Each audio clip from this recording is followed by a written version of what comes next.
si me están escuchando, está bien. Sí. Y comenzamos, ¿sí?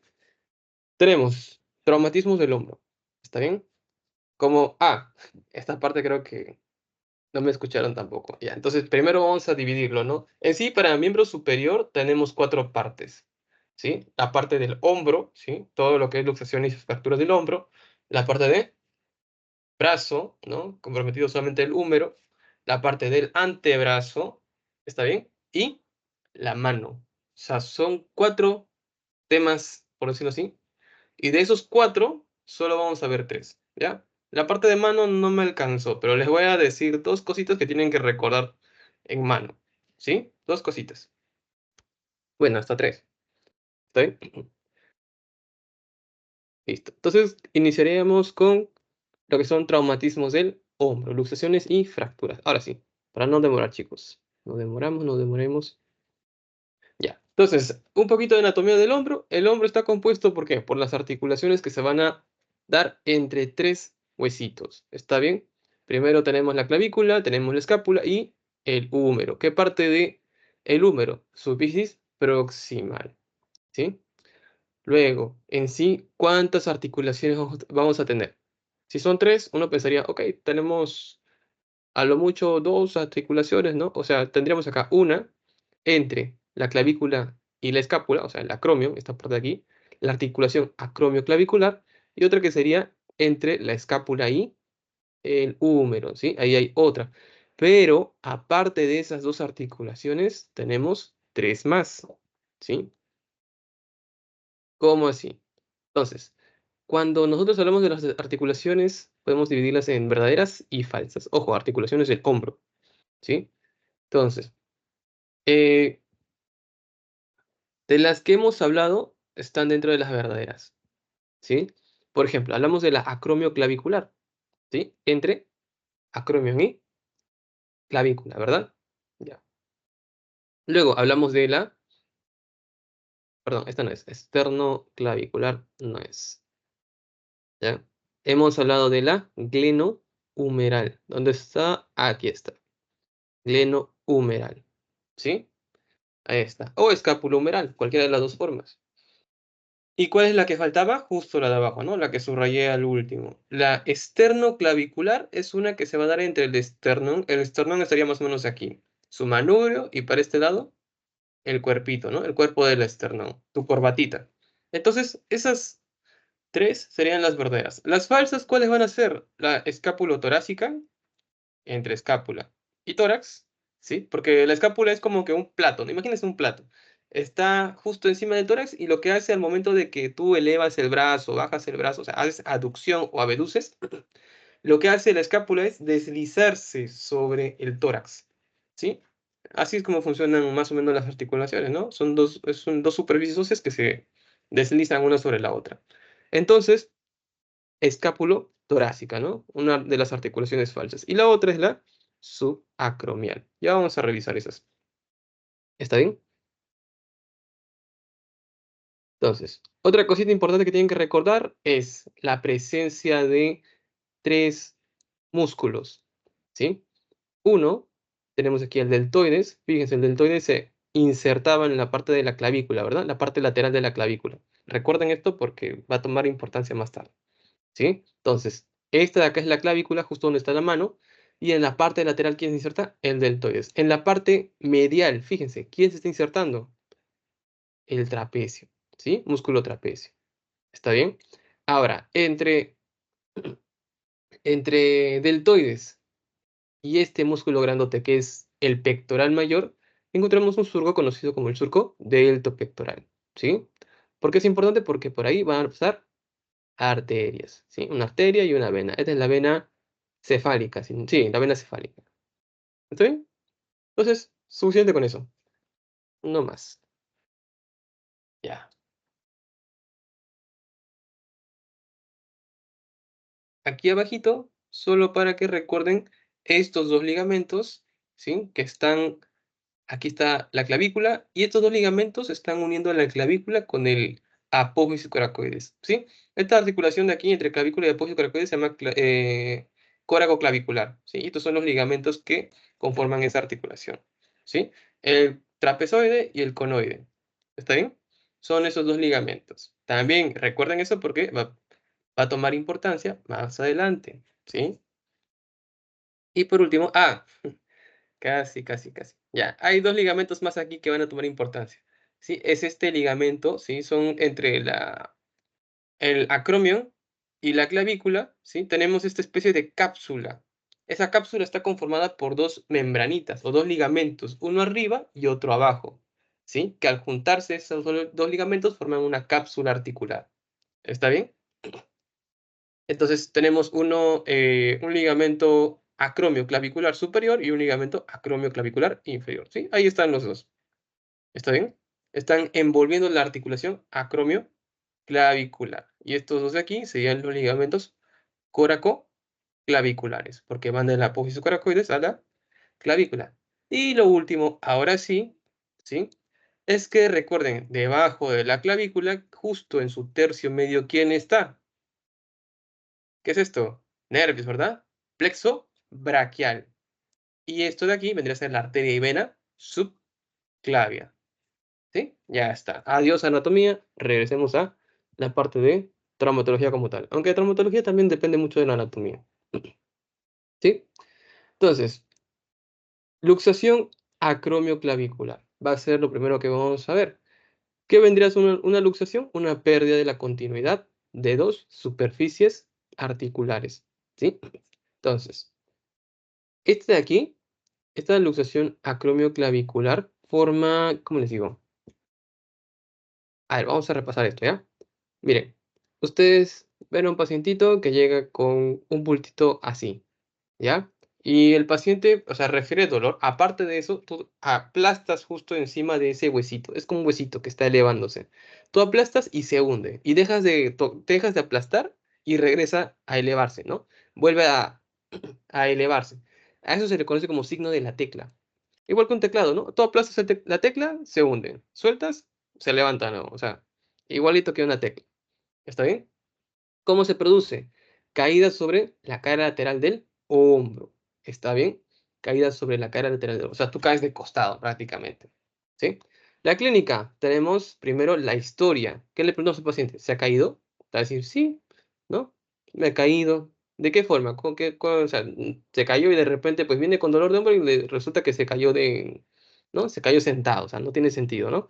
Entonces, tiene que haber dentro de esa historia de traumatismo, o sea, dentro de esa historia tiene que haber que el paciente se golpeó el hombro, ¿sí? O sea, hubo una fuerza directa, fue un traumatismo de tipo directo. ¿Está bien? ¿Qué más? La clínica.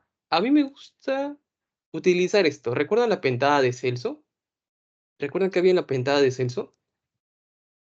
Los famosos signos de flogosis, ¿verdad? Era dolor, ¿qué más? Tumefacción, ¿te recuerdas? Dolor, tumefacción, sí. Se me fue. Pérdida de funcionabilidad. ¿Qué más? Faltan dos. Calor y rubor. Calor y rubor, ¿verdad? Ya está. Vamos a apuntarlo por aquí. A ver si dónde está. Ya. Entonces tenemos dolor, ¿sí? Calor, ¿sí? Rubor, pérdida de la funcionabilidad y tumefacción o tumor, ¿sí? Ahí están los dos. Ahora, en fracturas y luxaciones hay dos cositas más que deben tener en cuenta ustedes. ¿Qué es? El crujido y los movimientos anormales. ¿Está bien? Crujido. ¿En dónde se podría sospechar de crujido? O sea, ¿dónde puedes encontrar tú ese crujido? En una fractura, por ejemplo, ¿no? Pero en una luxación también, o sea, un poco, es menos frecuente, pero también se puede encontrar. Mucho más cuando es una luxofractura, o sea, una luxación acompañada de una fractura. ¿Está bien? Ya. Un ratito, voy a cambiar de color esto. Ya está. Entonces, paciente viene, se luxó el hombro. tenemos dolor. Tenemos calor, también puede haber cierto calor, ¿no? Rubor. Este rubor de repente lo pueden cambiar y, o sea, se va a manifestar como ¿qué? Petequias, ¿ya? Múltiples como que pequeñas áreas de sangrado justo en la superficie donde el paciente se ha golpeado, ¿sí? Son como que petequias pueden aparecer. ¿Por qué? O sea, por el mismo traumatismo directo, ¿está bien? Pueden encontrar petequias. Y la pérdida funcional, prácticamente esta articulación al paciente no va a funcionar, le va a doler bastante, ¿sí? Y, o sea, se pueden encontrar las 5, ¿ya? Entonces, dolor, calor, rubor, pérdida funcional y tumor, ¿sí? Y recuerden esos dos adicionales que les di, que es el crujido y el movimiento anormal, ¿está bien? Algo más en la clínica, vamos a encontrar lo que ya les mencioné, el signo de la tecla, ¿sí? Entonces, prácticamente en el diagnóstico, ¿ya? Va a ser clínico. ¿Cómo así? Signo de la tecla y la historia de traumatismo, ¿no? Me caí sobre el hombro, lo que les dije. Lo que podemos utilizar es la parte de la imagen. Y en imágenes se tiene que pedir, ¿qué cosa? Para no estar pidiendo dos radiografías, lo que hace es pedir una radiografía en este caso, pero de ambos hombros. ¿Para qué? Para poder comparar, ¿sí? Pueden ver, del lado derecho de este paciente hay una gran diferencia entre distancia del acromio a la clavícula del lado derecho, comparándolo con el lado izquierdo, ¿sí? Este es el caso de una radiografía simple, ¿está bien? Pero ¿qué pasa? De repente algunas radiografías simples, ¿ya? Eh, no te describen muy bien cuando, o sea, no detectan cuando hay ciertos movimientos. Por ejemplo, para tener mejor sensibilidad en el movimiento vertical, o sea, si la fractura, perdón, si esta luxación se ha desplazado hacia arriba o hacia abajo, ¿sí? ¿Cómo yo puedo tener mejor sensibilidad si se ha ido hacia arriba o hacia abajo? Con una proyección conocida como la proyección de Zanca. ¿Está bien? Proyección de Zanca ayuda a ver si esta fractura se ha desviado hacia arriba o hacia abajo. Tú dirás, aquí, pero aquí se ve, o sea, está bien claro aquí. Eso de repente, ¿no? O sea, pueden decir eso. Pero no siempre se va a ver este desplazamiento. A veces está tan chiquito y necesitas una proyección de Zanca, ¿sí? O sea, prácticamente de donde salen los rayos se pone a un ángulo de 10 grados con el chasis. ¿Está bien? Y la otra proyección es la proyección axilar, ¿sí? Aquí está el húmero, aquí está el acromion hacia atrás y adelante está la clavícula, ¿sí? Esto es para detectar ya movimientos, pero si la proyección de Zanca te permitía, ¿no? Detectar los movimientos en vertical, o sea, hacia arriba y hacia abajo, la proyección axilar te va a permitir, ¿qué cosa? Detectar los movimientos de hacia adelante y hacia atrás. ¿Está bien? A eso se le llama estabilidad vertical o estabilidad horizontal. Ahorita vamos a hablar de eso. Ya. Clasificación, justo lo que les mencionaba, ¿no? En la clasificación utilizamos la clasificación de Rowe, ¿ya? Rowe, algo así. ¿Sí, chicos? Lo clasificamos de la siguiente manera.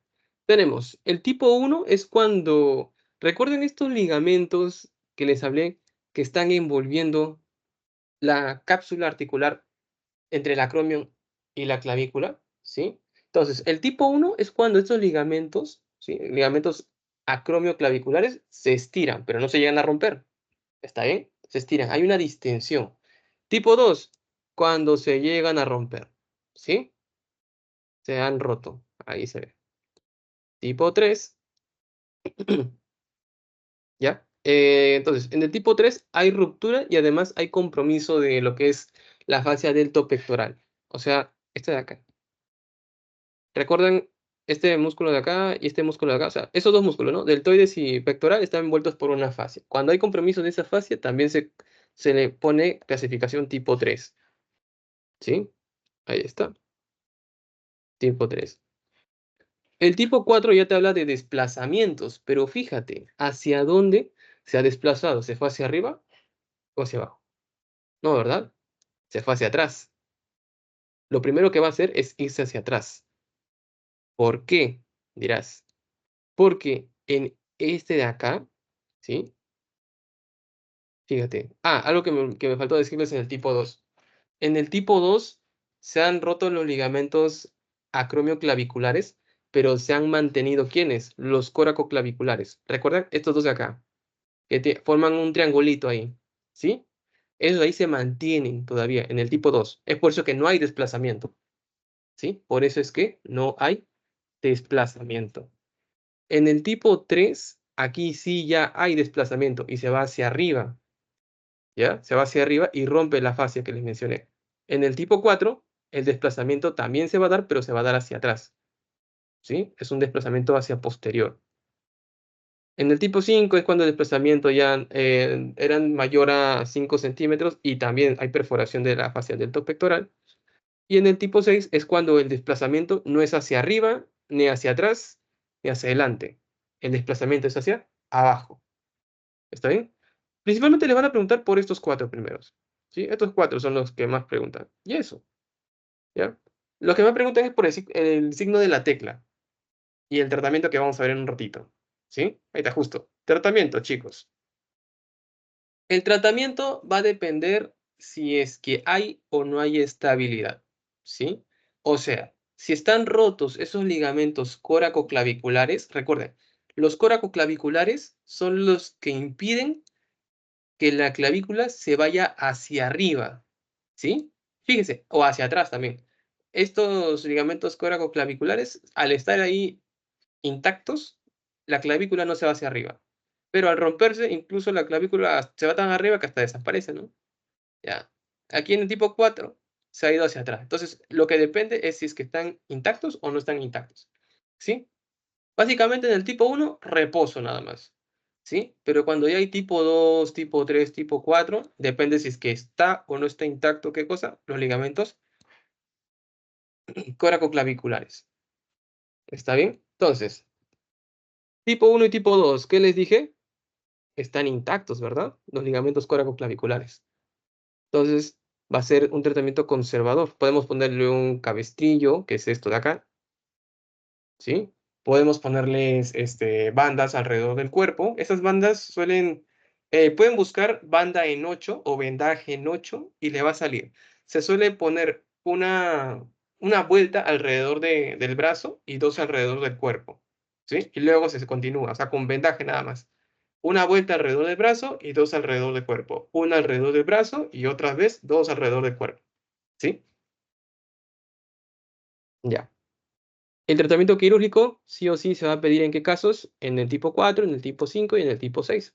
Aquí sí ya es a decisión del médico, ¿no? Existe ya, el médico toma sus propios criterios. Hay un montón, por cada tipo de fractura hay un montón de criterios que a tomar para decidir cuál es el tratamiento. Por ejemplo, aquí lo que están viendo es inmovilización con qué? Fijación con tornillos, con clavos, incluso hay algunos que lo que hacen es inmovilizar, pero con una especie, con una especie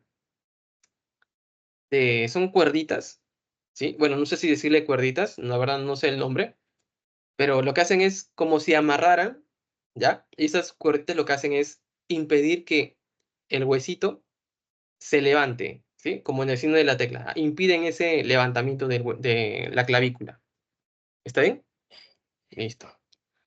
Otra cosa también a tener en cuenta es si es un paciente mayor, si es un paciente joven, ¿ya? Si es un paciente mayor que no tiene tanta actividad física, entonces el tratamiento puede ser también conservador. Mucho más cuando hablamos del tipo 3, ¿ya? Recuerda que en el tipo 3 ya sí o sí hay ruptura, ¿no? De los ligamentos coracoclaviculares y hay elevación incluso, ¿ya? Elevación y también lesión de lo que era la fascia deltopectoral. Y en el tipo 3, si es un paciente joven, ¿sí? Los pacientes jóvenes son más activos, se mueven más, lo que quieren es sanarse rápido. ¿Para qué? Para volver a sus actividades, ¿no?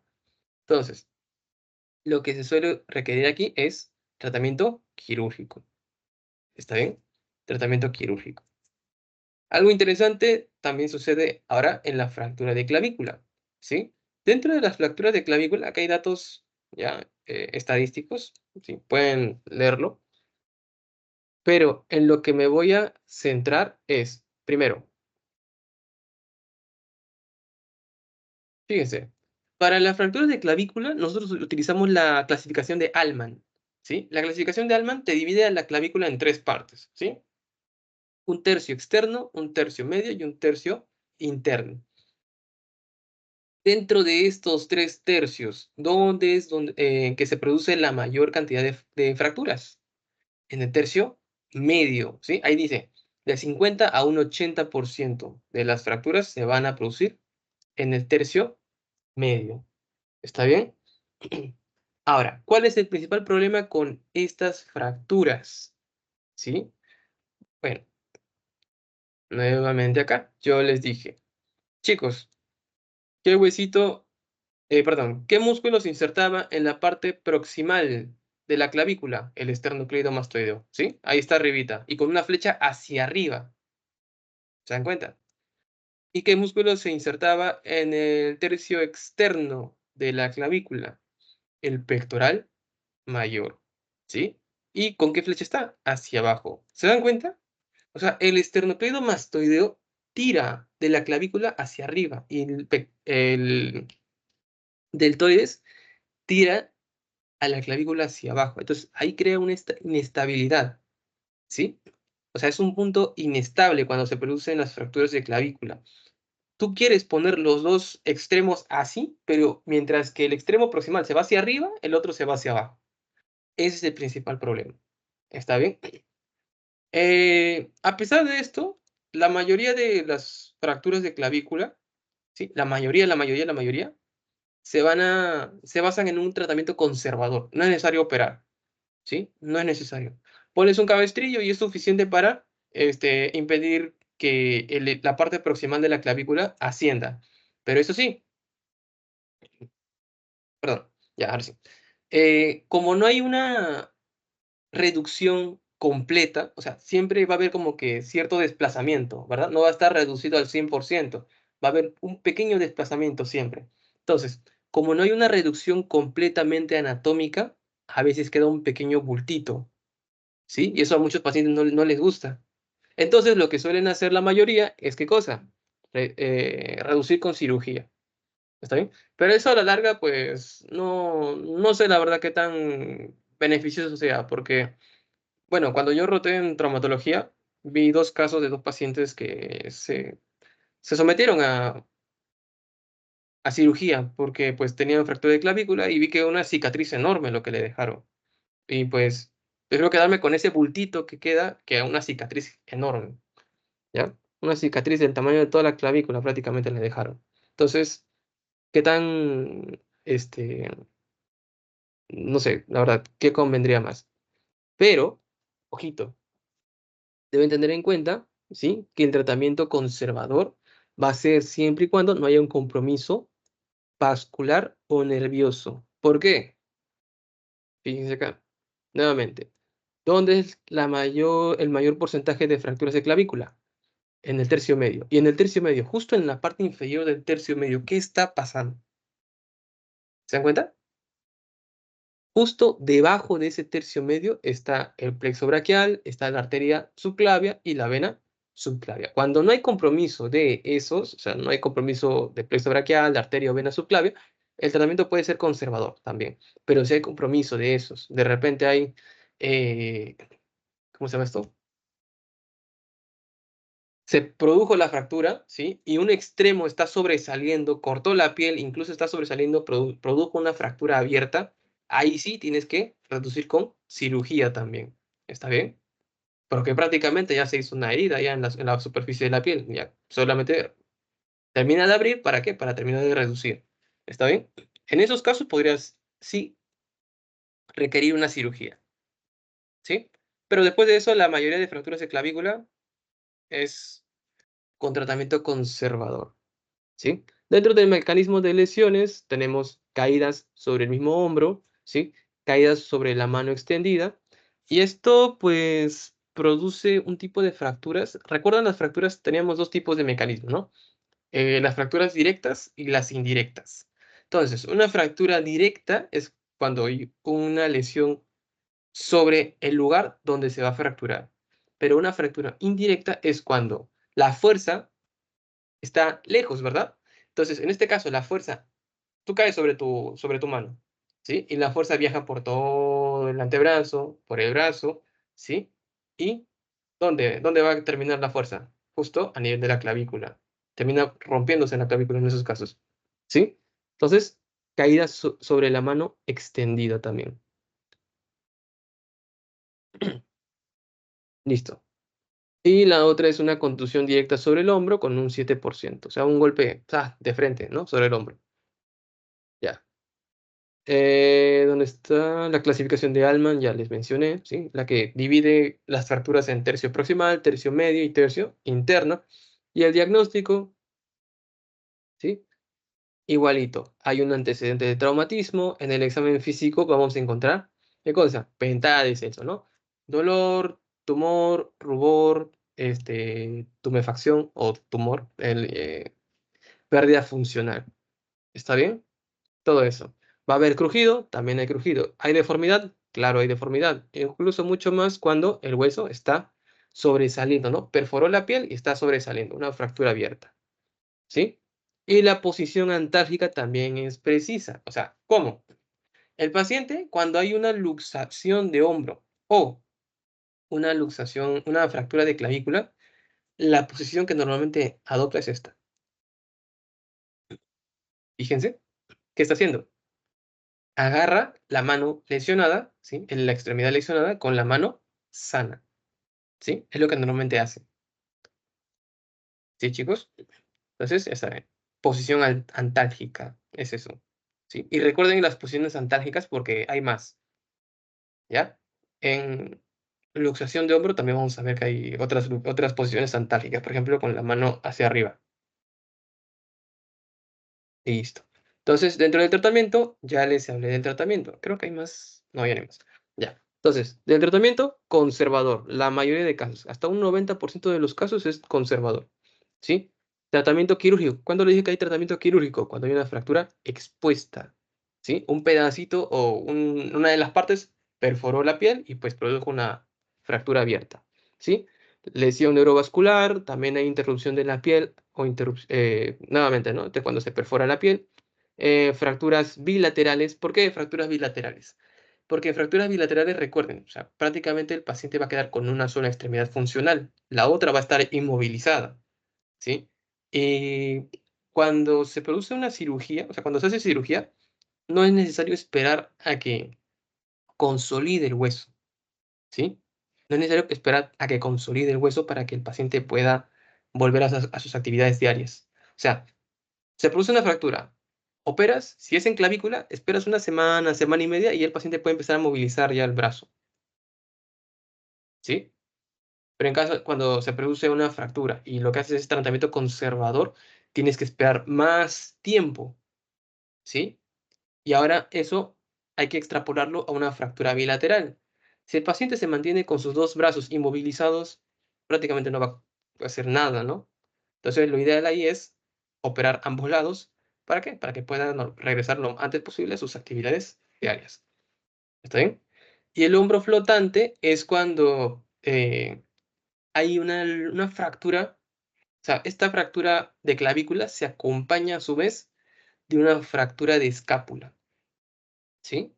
O sea, hay doble. Y lo que hace, pues, el hombro prácticamente cae, ¿sí? Porque tanto escápula como clavícula sostienen al miembro superior, ¿sí? O sea, se fracturan los dos y todo el miembro inferior cae. Ya. Y lo otro, en otros casos, también una fractura de tercio distal de la clavícula, ¿sí? Vamos a pasar. Ya. Entonces, lo siguiente es la fractura de escápula. Esto es súper rápido, ¿ya, chicos? La clasificación aquí en fractura de escápula se va a producir de acuerdo a la localización. No tiene ciencia, la verdad, ¿ya? Estas fracturas no tienen tanta ciencia para clasificarlos. Si es una fractura a nivel del acromio, se dice fractura de acromio. Si es una fractura a nivel del cuerpo, fractura de cuerpo, ¿sí? Si es una fractura a nivel de la espina, fractura de espina, ¿sí? Lo mismo si es a nivel de la glena. Entonces, ¿dónde se va a producir la mayor parte de fracturas de escápula? A nivel del cuerpo. ¿Sí? A nivel del cuerpo. Algo sobre las fracturas de escápula que tienen que recordar que la mayoría de estas se va a producir en politraumatismos. Por aquí está. Es muy infrecuente. Menos del 1% de todas las fracturas. Y por aquí van a encontrar ¿Dónde está? ¿Dónde está? ¿Dónde está? Ah, bueno, no está. Ya. Ya, pero recuerden eso, la mayoría de estas, ya, sí está, los mecanismos de lesión, politrauma, ¿ya? Y gracias a que bueno, no gracias a nada, debido a que se produce en la mayoría de veces en politraumatizados, es que se asocia a una alta mortalidad. Un 25% de los pacientes, normalmente, con este tipo de fracturas, ¿sí? Terminan falleciendo, ¿ya? Entonces, asociado a politraumas y 25% de las fracturas. Casi todos los que van a tener este tipo de fracturas son hombres. ¿Está bien? Ya. Ahora, no solamente se va a producir a politraumatizados, ¿sí? Politraumatismos, sino que también hay una forma indirecta, ¿ya? Hay una forma directa y una forma indirecta. Por ejemplo, si te caes de espalda y justo caíste sobre tu clavícula, perdón, sobre tu escápula, ¿ya? Caíste sobre tu escápula y prácticamente se fractura como cualquier otro hueso, ¿no? Pero si caes, digamos, nuevamente, ¿no? El caso de la mano. Caes, apoyas tu mano, ¿sí? La palma, esa fuerza viaja por tu antebrazo, por tu brazo, y justo el húmero se articula ¿con qué? Con la cavidad glenoidea, ¿sí? Entonces, la fuerza del húmero golpea la cavidad glenoidea y se fractura la cavidad glenoidea, ¿sí? Entonces, tenemos politraumas, traumas directos, traumas indirectos, y la otra forma en la que se puede producir es por una abulsión. ¿Qué era una abulsión, chicos? ¿Recuerda? Las Arrancamiento, abulsiones. Ah, arrancamiento de tejido. Bueno, más bien separación. exacto. Se arranca prácticamente, ¿no? Es un pedacito de hueso que se ha arrancado. ¡Zas! Lo arrancas. ¿Sí? Entonces, y recuerden que la escápula prácticamente está rodeado por un montón de huesos. O sea, por todas partes puedes producir abulsión. ¿Está bien? Ya está. A ver, diagnóstico, prácticamente aquí, ¿ya? O sea, clínica, y lo que me interesa es la imagen, porque la clínica se repite. Celso, va a haber equimosis, lesiones del plexo, ¿no? Del plexo braquial, eso más que todo por la zona en la que está. O sea, la clínica en casi todas las fracturas es la misma, ¿ya? Con una que otra cosa, otra pequeña modificación, pero es la misma, ¿ya? Lo que me interesa aquí es la imagen. En imágenes, sí, una radiografía no te va a ayudar tanto. ¿Por qué digo eso? Porque recuerda que la escápula, sí, justo se encuentra en la zona del tórax, ¿ya? Y en la zona del tórax también hay costillas y se puede como que solapar ahí, ¿no? Se puede solapar a unas fracturas, a unas lesiones. Y aparte de eso, que nuevamente la mayoría de veces está asociado a politraumas. ¿Está bien? Entonces no estamos hablando de una fractura simple, estamos hablando de fracturas complejas. Y para fracturas complejas es necesario, ¿qué cosa? ¿Sí? Una tomografía es mejor que una radiografía en estos casos. ¿Sí? Ya. Y bueno, en el caso de optar por una radiografía, no, lo ideal es que no sea una, ¿no? Sino varias proyecciones. Ya. La clasificación, ya mencioné, va a ser de acuerdo a la localización y el tratamiento, ¿sí? El tratamiento conservador se va a producir cuando no está asociado, la mayoría de veces cuando no está asociado a politraumas, ¿sí? Cuando no está asociado a politraumas, y se puede optar por el cabestrillo, de 6 a 12 semanas, dice ahí, ¿ya? Recuerden, se inmoviliza todo, ¿por qué? Porque al momento de elevar y descender el brazo, ¿quién se mueve atrás? La escápula, ¿no? Se desliza sobre el tórax. Entonces, inmovilizar con cabestrillo para que justo el paciente no haga estos movimientos, ¿no? De aducción y abducción. Listo. Y el tratamiento quirúrgico, pues, es lo que se opta más, ¿no? Cuando la fractura es de cuerpo, ¿sí? Cuando la fractura es de cuerpo, o sea, se puede optar por conservación, ¿no? Tratamiento conservador. Pero cuando es de cuello, de la glena, ¿no? La cavidad glenoidea, del acromion, del apófisis coracoides, sí o sí quirúrgico, ¿sí? Pero del cuerpo, como digo, en el cuerpo puedes pensártela. ¿En qué caso sí o sí vas a operar cuerpo? Bueno, cuando el desplazamiento, o sea, hay un desplazamiento de los fragmentos mayor a 20 milímetros, o sea, mayor a 2 centímetros, y las angulaciones también, ¿no? Cuando es mayor a 45 grados. ¿Está bien? En esos dos casos, ¿sí? Entonces, ya sabes. Tratamiento conservador es generalmente cuando no está asociado a politraumas, ¿ya? No está asociado a politraumas, cuando es en el cuerpo, la mayoría de veces, y lo vas a realizar con cabestrillo. Tratamiento quirúrgico siempre cuando es la fractura es en cuello, en cavidad glenoidea, cuando es en acromion, apoyo coracoide, cualquiera de esas, ¿ya? Y en cuerpo, ¿en qué casos? Cuando hay un desplazamiento mayor a 20 milímetros y la angulación es mayor a 45 grados, ¿sí? Complicaciones, en estos casos, ¿ya?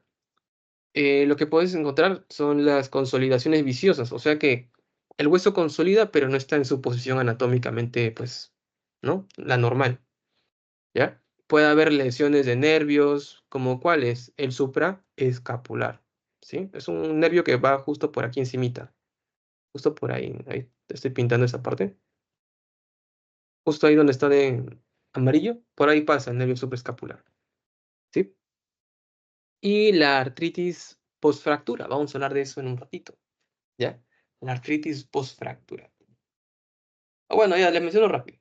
La artritis postfractura es cuando se produce una fractura a nivel articular, ¿ya? Una fractura a nivel articular. Entonces, creo que todavía falta para eso, ya. Se fractura, digamos, imaginemos, ¿no? La glena. Entonces, lo que hay que revisar en esos casos es que el desplazamiento no sea mayor a 2 milímetros. ¿Por qué? Porque siempre se va a formar un pequeño callito, ¿sí? Llamado callo óseo, ya lo conocen. Entonces, ese callito prácticamente está formando un bulto, ¿no? Es un bultito en toda la superficie articular. Y al hacer contacto, ¿no? Al hacer fricción con la otra superficie articular, ¿qué hace? Está raspando y eso duele. Y a eso se conoce como artritis postfractura. O sea, esa fractura que está desplazada, aunque sea 2 milímetros nada más, está desplazada y eso ya produce ya artritis postfractura. ¿Está bien? Ya vamos a verlo eso en un ratito. Ya. Ahora, caso de la luxación de hombro, tenemos tres formas. ¿Ya? Acá está. ¿Ya? Luxación de hombro anterior, luxación de hombro posterior y la luxación inferior, que es una modificación, ¿sí? De la anterior. ¿Se entiende? O sea, prácticamente tenemos dos tipos. La anterior, la posterior y la inferior, entre comillas, porque la inferior es una variante de la anterior. ¿Ya? Ya. Entonces, la luxación anterior, ¿sí? De hombro, pongan aquí una estrellita, pongan lo que sea, porque es la más frecuente, ¿sí? Es la más frecuente en el hombro y la más frecuente en el cuerpo. Es prácticamente la luxación más frecuente que hay, ¿sí? La luxación anterior de hombro. Es la luxación más frecuente, más habitual. Entonces, el caso de la inferior de la que les hablé, también llamada anteroinferior, es raro, ¿ya? Pero quiero que recuerden de ahí dos cositas de la anteroinferior, igual. ¿Está bien? Entonces, luxación anterior de hombro es la más frecuente de todo el cuerpo y su versión anteroinferior o inferior así nomás es raro, ¿sí? El mecanismo de lesión, ¿cómo se van a producir estos acá? Por ejemplo, nuevamente, ¿no? Aquí está la imagen de la que les hablaba. Tenemos una chica que se está cayendo, se cae, pone su mano y hay una fuerza que entra por su mano, ¿no? Entra por su mano, viaja por su antebrazo, luego por su brazo y llega hasta su hombro. ¿Sí? Es aquí donde la fuerza juega con las articulaciones y hace que de repente eh, el hueso se vaya hacia atrás o hacia adelante. Ya, eso depende de qué tipo de luxación vaya a producirse. ¿Sí? Entonces, tenemos traumas directos y traumas indirectos. El trauma indirecto es del que ya les he hablado, este de acá. ¿Sí? El trauma directo es cuando o sea, prácticamente esta persona puede recibir un golpe desde atrás, ¿sí? Un golpe. Y debido a este golpe, el húmero viaja, la cabeza del húmero se desplaza hacia adelante, ¿sí? Eso es lo que llamamos un golpe posterior. Ahí dice, traumatismo directo a nivel posterior. ¿Está bien? Ya. La clínica. No les puse aquí porque ya saben, ¿no? Hay deformación. ¿Qué más? Va a haber dolor, pérdida funcional. ¿Qué más había? tumor, se va a producir prácticamente un bulto aquí en la parte anterior, ¿sí? En mujeres por encima de la mama y en hombres, pues, o sea, en mujeres se puede hacer palpación, ¿no? Por encima de la mama. Pero en hombres prácticamente va a ser muy notorio, ¿sí? Se nota, es un bulto grandecito. Entonces, ya saben, ¿no? Tumor, calor, puede haber también equimosis por el mismo, pues, ¿cómo se llama esto? O sea, como alrededor del húmero hay arterias, las arterias circunflejas, esas se pueden romper. Creo que por aquí está, no está, ¿ya? Ya, entonces todo eso se puede ver en una luxación de hombro, ¿sí? En la parte anterior, por ejemplo. El signo de la charretera se produce por ausencia, aquí está, se produce por la ausencia de la cabeza humeral. No está la cabeza del húmero y el hombro, ¿se dan cuenta? El lado izquierdo tiene una forma redondita, adopta esta forma así cuadrada, ¿sí? Esa es la charretera, signo de la charretera. Se va a producir en luxación y aparte de eso, por lesión también del nervio axilar, ¿ya? El nervio axilar justo está yendo por detrás del húmero. Y como hay luxación, se podría lesionar, sí, se puede lesionar el nervio axilar, ¿sí? ¿Y por qué les menciono el nervio axilar? Porque el nervio axilar está inervando ¿a quién? Al deltoides, o sea, ¿sí? Justo al músculo que está haciendo este bultito acá, del lado izquierdo. Entonces, se lesiona el nervio axilar y el deltoides, ¿qué sucede? Se atrofia, ¿ya? Entonces, también se puede producir en ese caso, en atrofia del deltoides, se puede producir también el signo de la charretera, ¿ya? En esos dos casitos. Entonces, aquí se produce el signo de la charretera, ¿por qué? Porque la cabeza del húmero se ha ido hacia adelante. Y aquí, no sé si se dan cuenta, hay como que un bultito. Sí, hay un bultito ahí. Listo. Diagnóstico prácticamente es clínico, ¿ya? Pero esa luxación hay que regresar a su lugar. Entonces, se hace una radiografía, ¿sí? Sea simple, anterior o en forma de Y. ¿Para qué? Para descartar fractura, ¿sí? Descartas fractura y puedes regresar eso a su posición, ¿ya? Lo puedes regresar a su posición. Principales complicaciones. Hay dos complicaciones muy conocidas aquí, que es la lesión de Hill-Sachs y la lesión de Bankart, ¿ya? ¿Qué es eso? Aquí están. Aquí están las dos, ¿ya? La primera, ¿qué sucede? Esta es la cavidad glenoidea, ¿ya? Que está aquí. Y esto de aquí adelante vendría a ser la cabeza del húmero. ¿Se dan cuenta? Se ha ido hacia adelante. ¿Ya? Y al irse hacia adelante se puede lesionar la parte anterior de lo que llamamos rodete, ¿sí? El rodete glenoideo.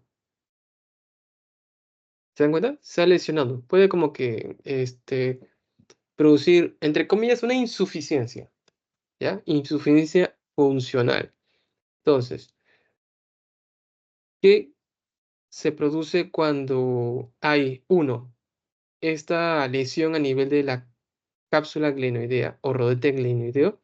Es que el paciente que ya ha sufrido una luxación puede sufrir otra. O sea, prácticamente es un hombro luxable, le dicen, ¿no? Un hombro que tiende a luxarse a cada rato. Como se luxó una vez, se produce una lesión en el rodete, de acá a unos meses puede volverse a luxar, ¿no? Y nuevamente regresa, lo reposicionan, todo a su lugar, y de nuevo se vuelve a luxar, se vuelve a luxar, se vuelve a luxar. ¿Por qué? Porque ya hay una debilitación del rodete, ¿sí? Y este hombro fácilmente se va hacia adelante, fácilmente se luxa, ¿ya? Esa lesión que se produce a nivel del rodete se le conoce como lesión de Bankart, ¿ya? Y la otra, la lesión de Hill-Sachs, es esta de aquí, que se produce a nivel del cuello, ¿sí? Este es cuello anatómico, es como una pequeña curvatura, ¿sí? No sé si se dan cuenta, está como que curvado, ¿ya? Porque prácticamente por el mismo mecanismo, ¿no? O sea, la misma fuerza que hace que se vaya hacia adelante, produce lesión también a nivel del cuello, ¿sí? Son las dos complicaciones que se pueden producir. Lesión de Bankart y la lesión de Hill-Sachs, ¿sí?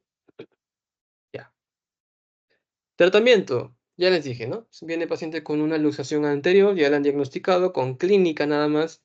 Pides una radiografía. ¿Para qué? Para descartar fractura. ¿Sí? Descartaste fractura, entonces puedes reducir. ¿Cómo lo reduces? Ahí tienes un montón. Aquí están todos los nombres de todas las maniobras. ¿Está bien? Recuerda dos. Una, la tracción y contratracción. Te pones tú de un lado, pones a tu ayudante, lo que sea, del otro, ¿sí? O de repente el doctor se pone de un lado, te dice, ¿sabes qué? Tú vete al otro lado. Y te va a decir, jala. Nada más. ¿Ya? El doctor va a jalar de un lado y tú tienes que jalar el brazo. Con toda tu fuerza. Jalas con toda tu fuerza. ¿Ya? Eso se llama tracción. Uno está traccionando y el otro está contratraccionando. ¿Se entiende? Una es tracción y otra es contratracción. Esa es la técnica. Sencillo. Siempre y cuando no haya fractura. La otra técnica, la maniobra de la silla. ¿Sí? La maniobra de la silla, el miembro luxado, lo que hace el paciente es ponerlo, ¿no? O sea, sobre el respaldo de una silla y lo que haces es jalar. ¿Sí? La silla está haciendo como, entre comillas, estabilizando al paciente para que no se mueva. ¿Ya? Y tú haces la tracción nada más. Tracciones para que el hueso se ponga en su lugar. Y la otra maniobra, la de Hipócrates, ¿sí? Ahí pueden revisar la maniobra de Kocher y también la de, ¿cómo se llama? Maniobra de técnica, ¿ya? Pero la maniobra de Hipócrates, como dice, con el pie. Si en la maniobra de la silla usabas la silla para que, o sea, para que el paciente se estabilice, ahora utilizas el pie para hacer, ¿no? O sea, tú haces tracción y con el pie empujas al paciente para hacer la contratracción, ¿sí? O sea, prácticamente agarras el brazo del paciente y con el pie alejas al paciente, ¿sí? Ya. Y eso último de ahí, ¿qué es? ¿Se dan cuenta? Aparte del signo de la charretera, ¿qué más hay ahí? ¿Qué están viendo ahí? ¿Hay algo más? En, Deformidad. ya, no, es que el signo de la charretera de por sí es una deformidad. ¿Pero qué más hay? Un poco más abajo.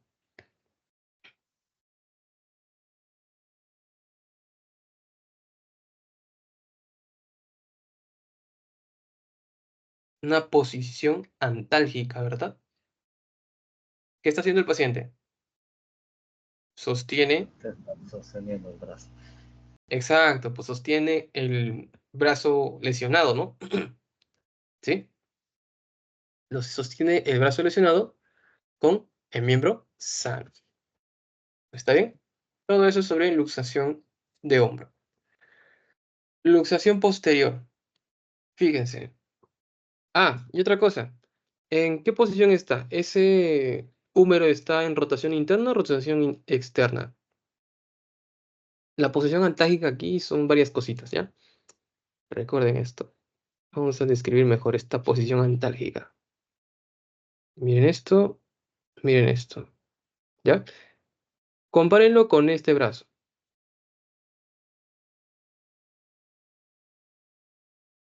Ya, con lo que dibujé, ¿está en aducción o abducción la parte lesionada? Está ligeramente abducido, ¿no? Está un poquito, no está tanto, pero está un poquito elevado, ¿no? Un poquito en abducción. Lo otro, ¿está en rotación externa o rotación interna? ¿Entienden eso? O sea, miren, a ver, más o menos este de aquí. Así es, hacia afuera es rotación externa, ¿ya? Hacia adentro es rotación interna. Entonces, está hacia adentro, ¿verdad? Sí, hacia adentro. Entonces, eso es rotación interna, ¿ya?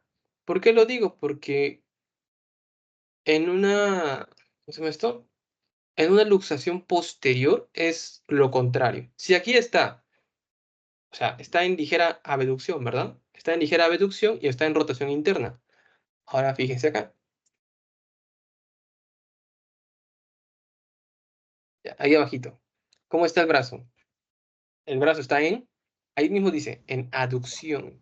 Muy bien. Y la rotación es, bueno, acá no es rotación interna. Entonces, ¿se dan cuenta? No está hacia adentro completamente, ¿no?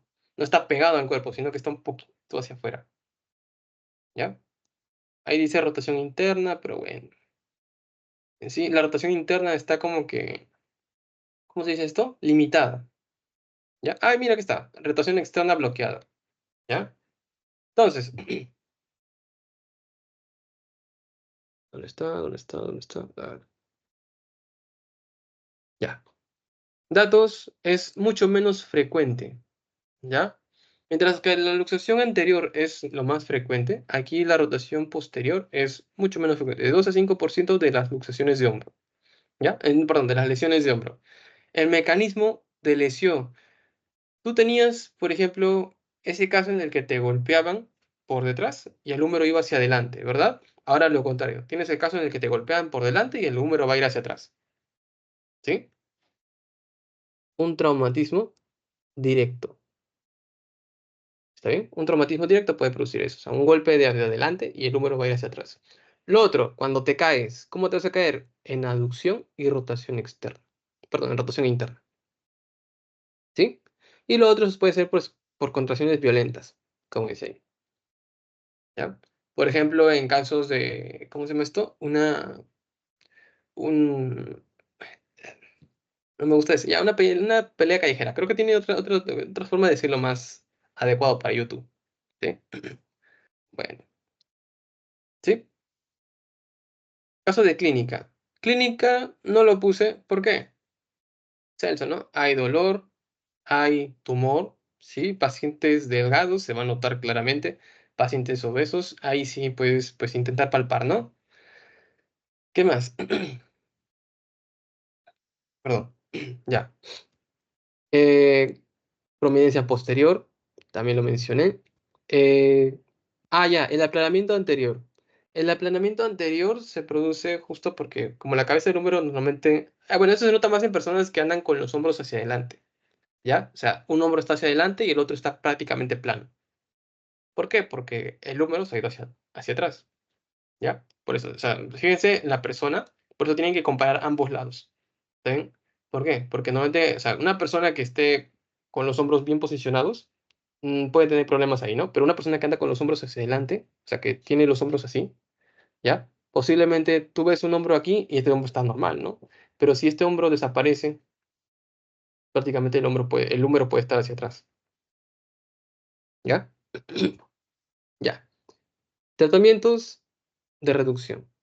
Nuevamente, ¿no? Pides la radiografía y normalmente no ayuda bastante, ¿ya? ¿Por qué? Porque, o sea, para el diagnóstico no sirve bastante. Más sirve para el tratamiento, para buscar si es que hay o no hay una fractura. ¿Está bien?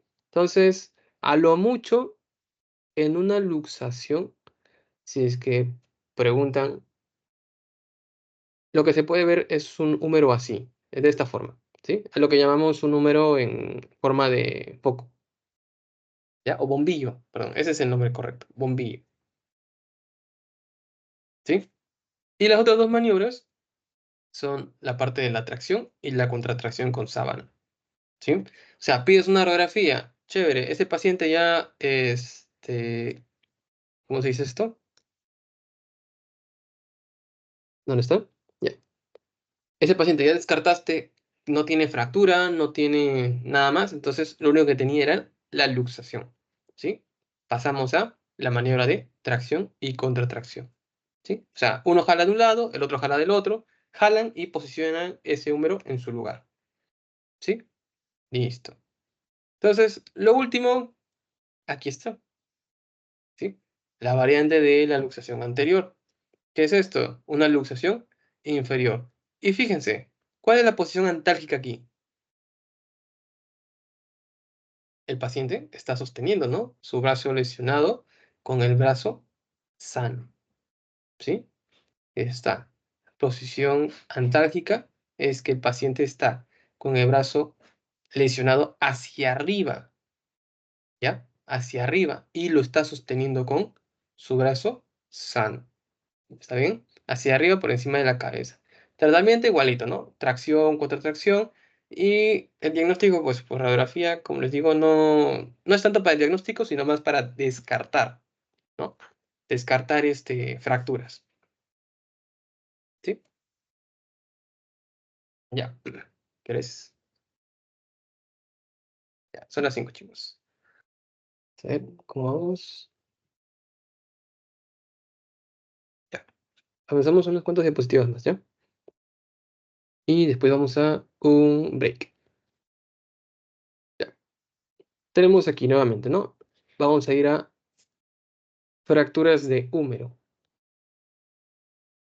Este tema es cortito, ¿ya? La parte de anatomía, ya saben, ¿no? En la parte proximal del húmero, ¿qué tenemos? Tenemos el troquíter, el troquín, la cabeza del húmero, el cuello, ¿qué es esto?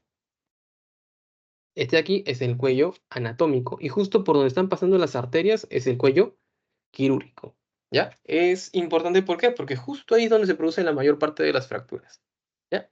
En el cuello quirúrgico. Listo.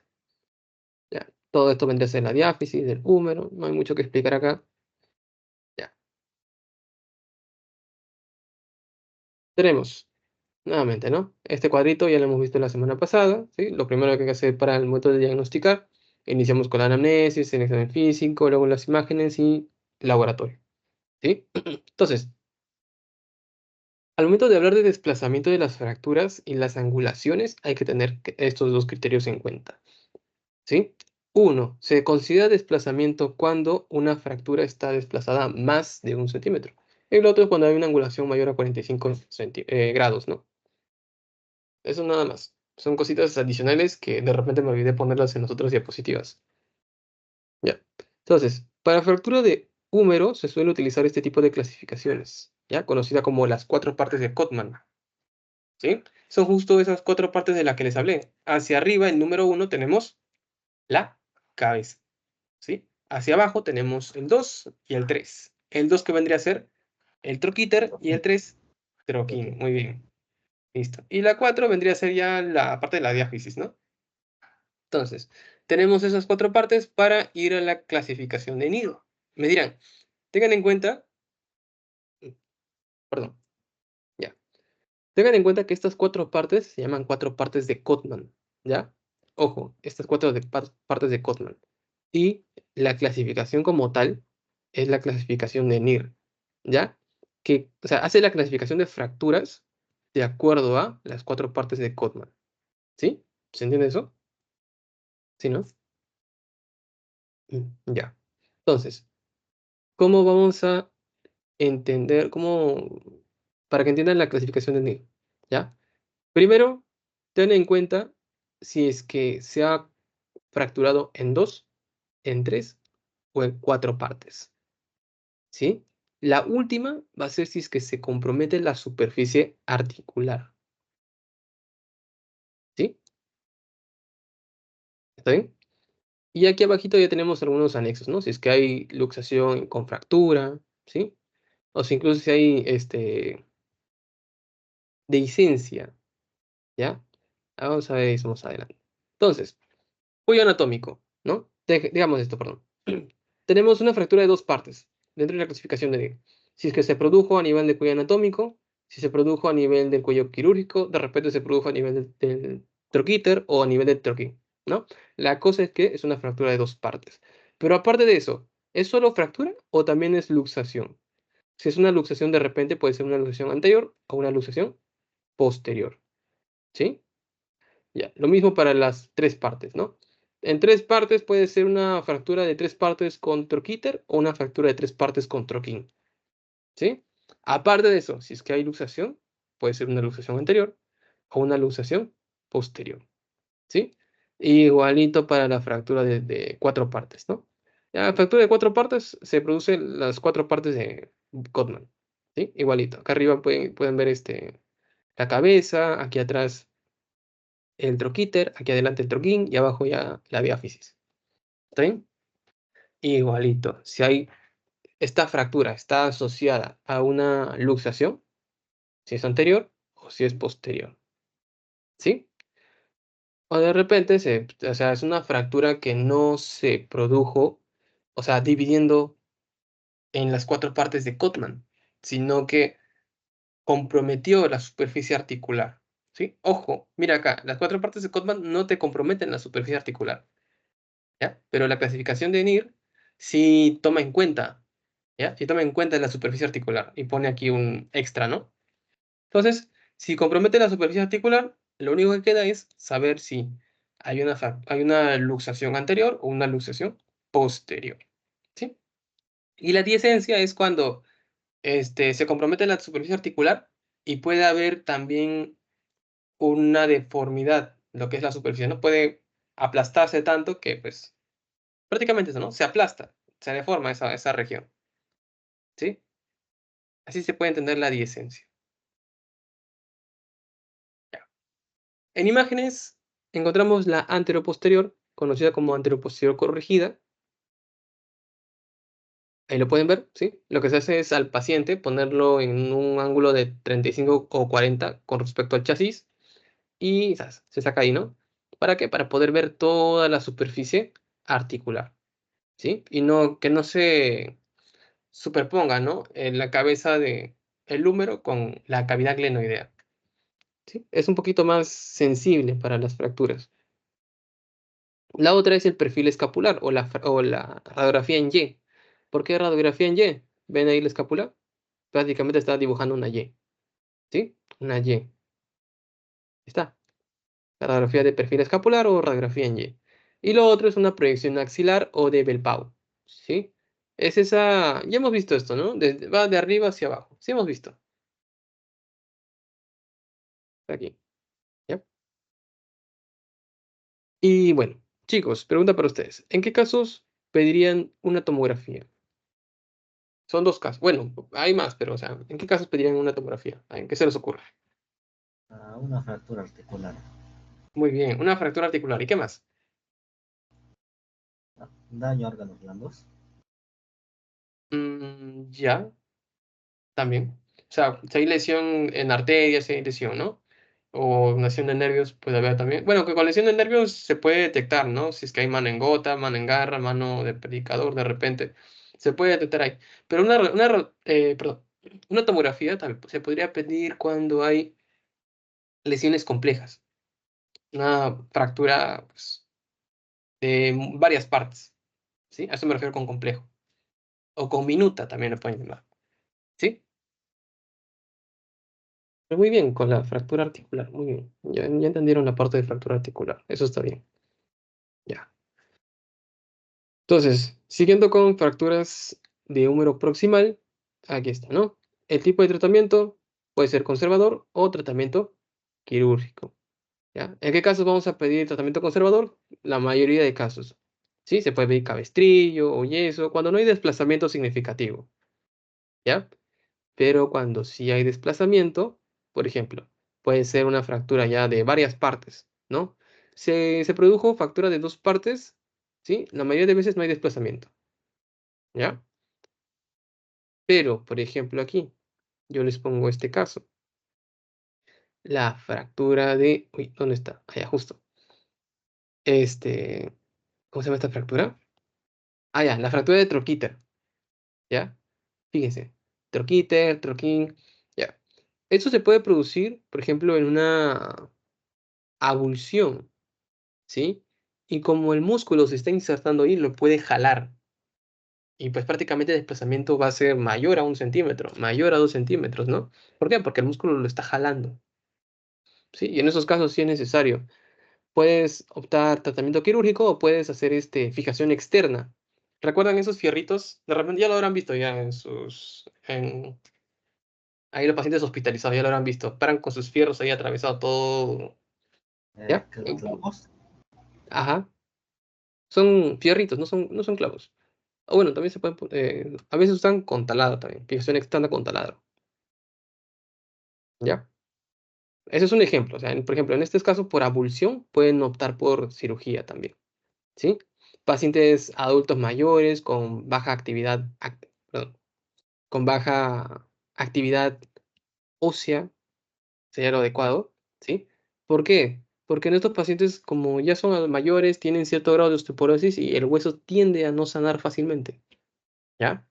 Entonces hay dificultad para que sane y pues ayúdale, ¿no? Ayúdale, fíjalo y digamos, ya cuando es una fractura pacientes muy mayores, como ya de por sí el huesito está debilitado, se golpean un poquito y se hace una fractura en varias partes, ¿no? Una fractura comminuta.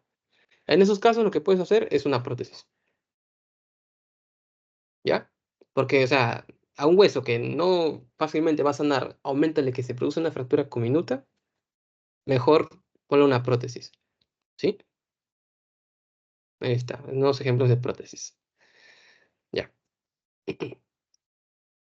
Otros casos, ahí está, ¿no? Osteoporosis severa, nuevamente con tu paciente ancianito. Tenemos fracturas de 4 partes con luxación, ¿sí? Por ejemplo, este de acá, también conocido como split, ¿sí? O sea, se separa y se desplaza, ¿no? O sea, es esa fractura por abulsión, eso vendría a ser el split. Luego está la depresión de la cabeza, ¿no? O sea, cuando... ¿Recuerdan esto? Esa última que dije, diesencia. O sea, prácticamente la cabeza lo que puede hacer es, o sea, de lo que la superficie es planita, puede producirse un hundimiento en la superficie. Ya está, para que no estar dando tantas vueltas. O sea, se produce un hundimiento en la superficie de la cabeza humeral. ¿Sí? Ah, y esta es otra. Chicos, me había olvidado decirles esto. Era la semana pasada. ¿Ya? Una complicación más de las fracturas es la necrosis avascular. ¿Ya? La necrosis avascular se suele producir en 4 huesitos. Cabeza de fémur, cabeza humeral, cúpula radial o cabeza del radio, como quieran llamarlo, ¿sí? Mira, vamos 3 y astrágalo. Ahí está, ¿ya? Creo que también era en semilunar o escafoides, ¿ya? Pero estas 4 son las principales. Si quieren aumentarle una más, o era semilunar o escafoides, una de esas, ¿ya? Normalmente para estas 4 primeras hay prótesis, o sea, miren, la necrosis vascular es cuando por temas de irrigación al hueso no le llega suficiente sangre y el hueso muere, ¿sí? ¿Se puede producir en fracturas? Sí, se puede producir en fracturas. ¿Principalmente dónde? Miren acá. La irrigación de la cabeza del húmero, ¿de quién depende? Del 2 y el 3, ¿no? De las arterias circunflejas, ¿sí? Entonces, fíjense cómo estas arterias circunflejas mandan ramitas hacia la cabeza, ¿sí? Pero ¿qué pasa si es que produzco yo una fractura aquí? Justo aquí. ¿Se pierde o no se pierde irrigación? Se pierde, ¿no? Entonces, todo esto de acá ripea, ¿sí? O sea, muere y se produce una necrosis avascular, ¿ya? Ya saben qué huesitos son los que más producen eso, ¿sí? Cabeza de fémur, cabeza de radio, cabeza de húmero y astrágalo, ¿ya? Ya.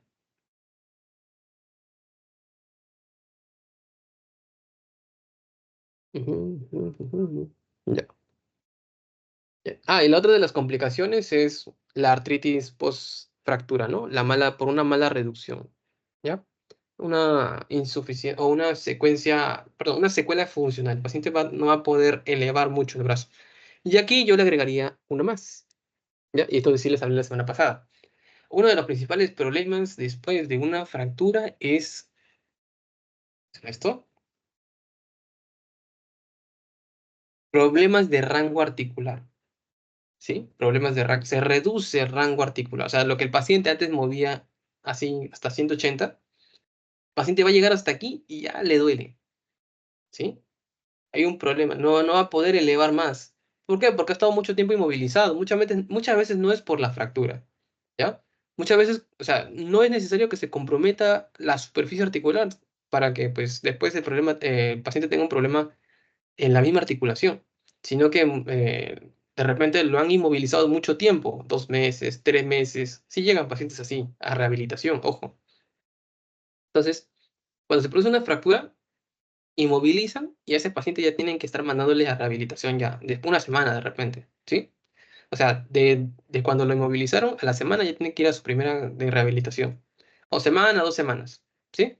Por ahí nada más. Ya tienen que empezar a ir a rehabilitación para que muevan y vayan moviendo ya la articulación. O incluso pueden, en rehabilitación usan lo que es la laserterapia, magnetoterapia, hidroterapia también, ¿sí? O termoterapia. Y esas también ayudan a lo que es acelerar la consolidación, ¿sí? Entonces, manden a rehabilitación, chicos. No se olviden de eso, ¿sí? Ya. En fracturas de diáfisis, estos son 1 a 3% del total de fracturas. Mecanismos de lesión, por lo generalmente son caídas, ¿sí? También asociado a politraumatizados. ¿Está bien? Y 90% son de tipo cerradas y por unos traumatismos de baja energía. ¿Quiénes van a sufrir traumatismos de baja energía? Pacientes mayores. Exacto, ancianos. Entonces, nuevamente, ¿no? Regresamos al tema de la densidad ósea, ¿no? De los mayores osteoporosis tienen los ancianitos. Principalmente si son mujeres, no es un tema de, es real, ¿sí? Pacientes, mujeres posmenopáusicas pierden producción de estrógeno y los estrógenos ayudan a mantener la cantidad ósea, ¿sí? Llega la menopausia, dejan de producir estrógenos y la porosidad, o sea, la densidad ósea se va perdiendo, ¿sí? Se va perdiendo. Ya está. Clínica, ya saben, ¿no? Deformidad, dolor, perdón, primero ascenso. Tumor, rubor, deformidad, pérdida funcional, ¿sí? Calor, puede haber eso, ¿sí? Aparte de eso, puede haber un crujido, puede haber... chicos, un ratito, ¿sí?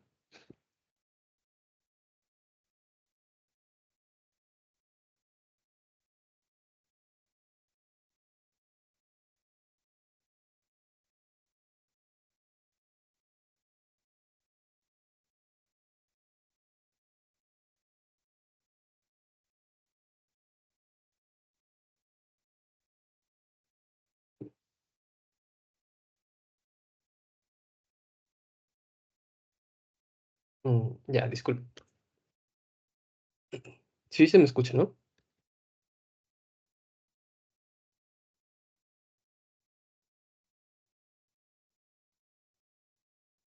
Pero vamos a ver.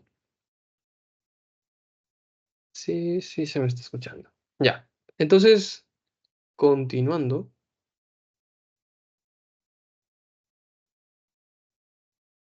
¿sí?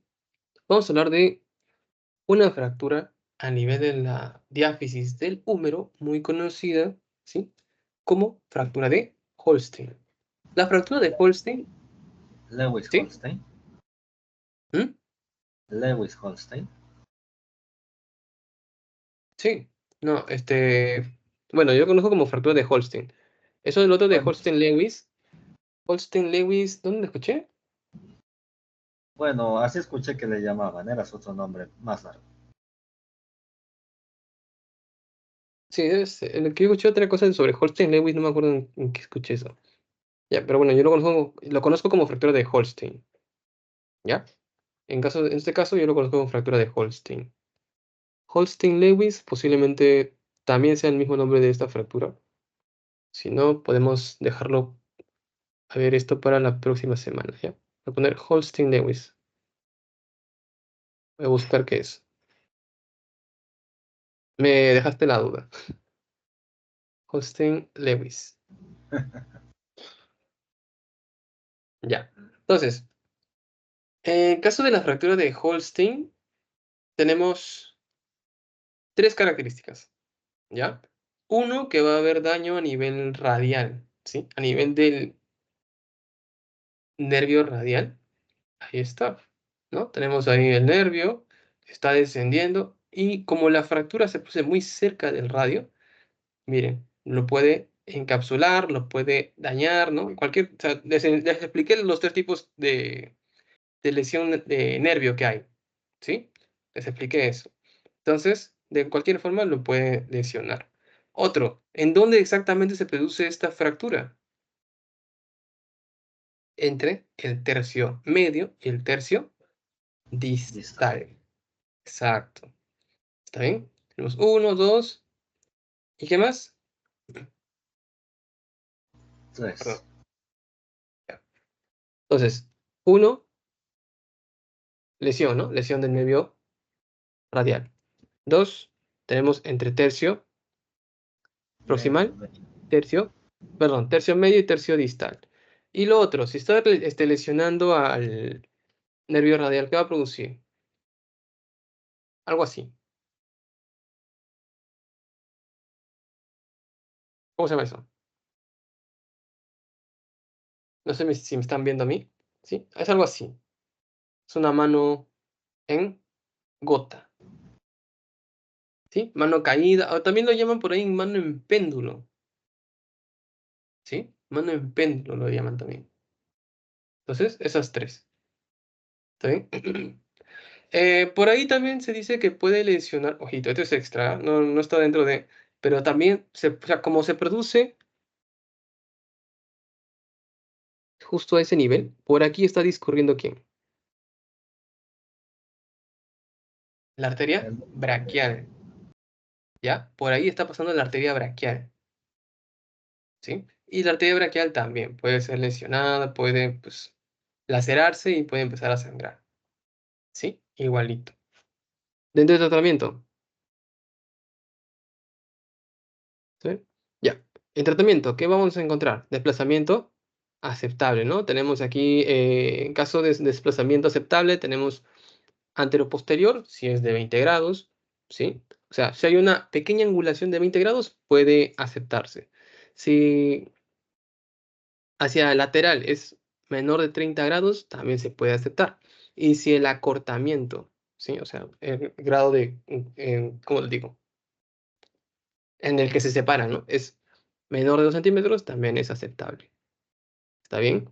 Ah, bueno, esto se... Vamos a explicarlo aquí, para que me entiendan eso de acortamiento. Se dan cuenta que aquí este tipo de fractura se produce, no es transversal completamente, sino es así, ¿verdad? Entonces, cuando se desplaza la parte inferior y la superior, ¿sí? El huesito suele reducirse de tamaño, ¿sí? Se suele disminuir su tamaño. Ya, a eso le llaman acortamiento. Cuando ese acortamiento es menor a 2 centímetros, también es aceptable, ¿sí? Por eso se llaman desplazamientos aceptables. En quirúrgico, obviamente, ya va a ser cuando, pues, estos desplazamientos ya salgan, ¿no? De su rango normal, por decirlo así, ¿ya? ¿En qué otros casos? Fracturas abiertas, fracturas que estén acompañadas de hombro flotante también. Ya les expliqué lo que es un hombro flotante, ¿sí? Que está asociado, por ejemplo, a una fractura de húmero que está asociada a fractura de clavícula y también en escápula. ¿Cuándo verías eso? Politraumatizados, ¿sí? O daño neurovascular y bilateral, ¿sí? En esos casos. ¿Por qué bilateral? Igual que en fractura de clavícula. Se fracturan ambos, hay que inmovilizar al paciente. ¿Y cuál es el problema de inmovilizar mucho tiempo? Que el paciente va a poder pues, realizar sus actividades diarias, ¿sí? Entonces, esos son los problemas. Y se decide operar para que el paciente pueda realizar sus actividades diarias lo antes posible, ¿sí? Ya, nuevamente, ¿no? Aquí les dejo la parte de clasificación de la AO, ¿ya?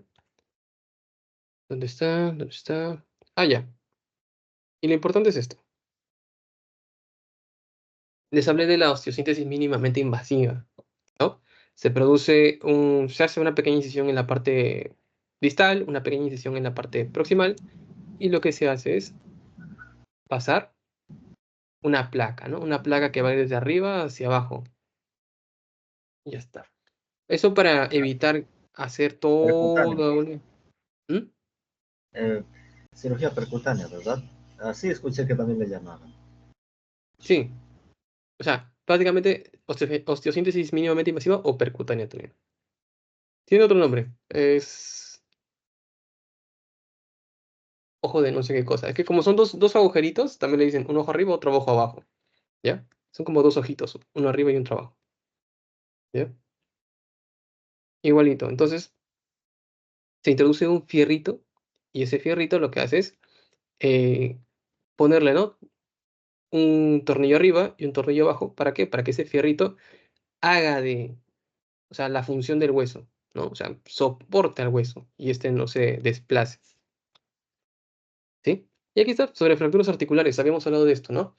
Ahora, en fracturas articulares hay que tener ciertos puntitos en consideración. De este lado tienen la clasificación de la AO, ¿sí?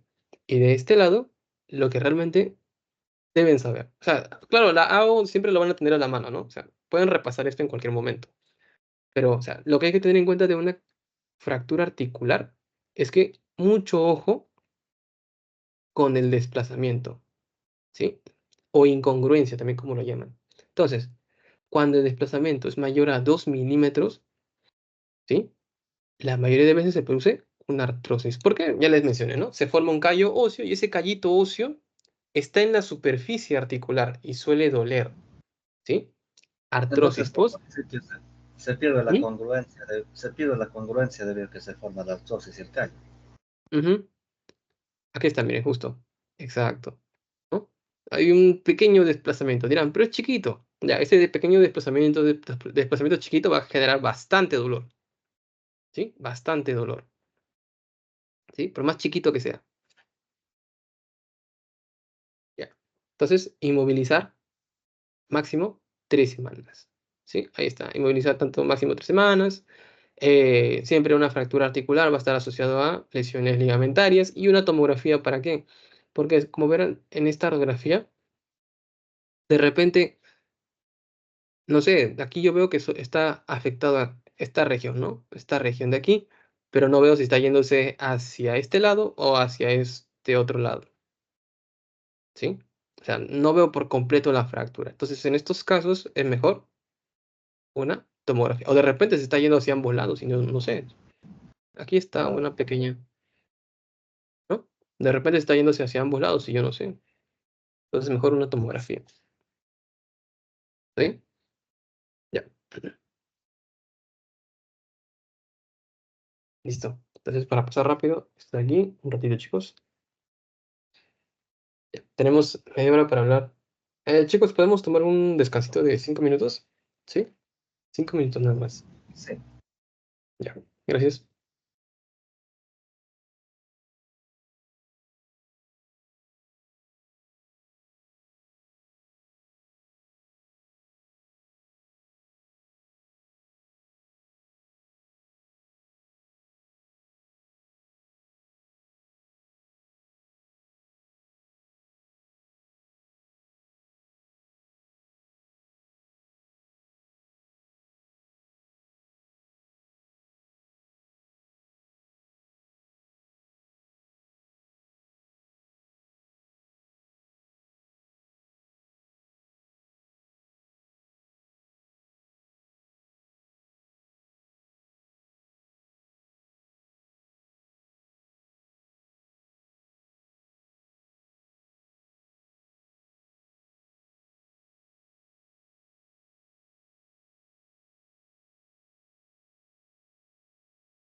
Ya, chicos.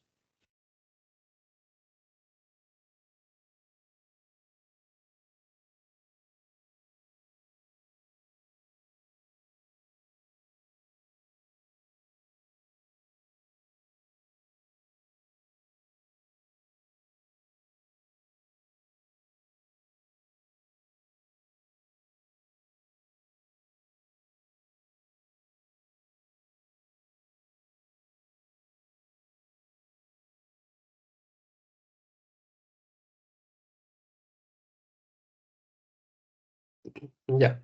Entonces, para la parte de fracturas del antebrazo, fíjense, si me escuchan, ¿no?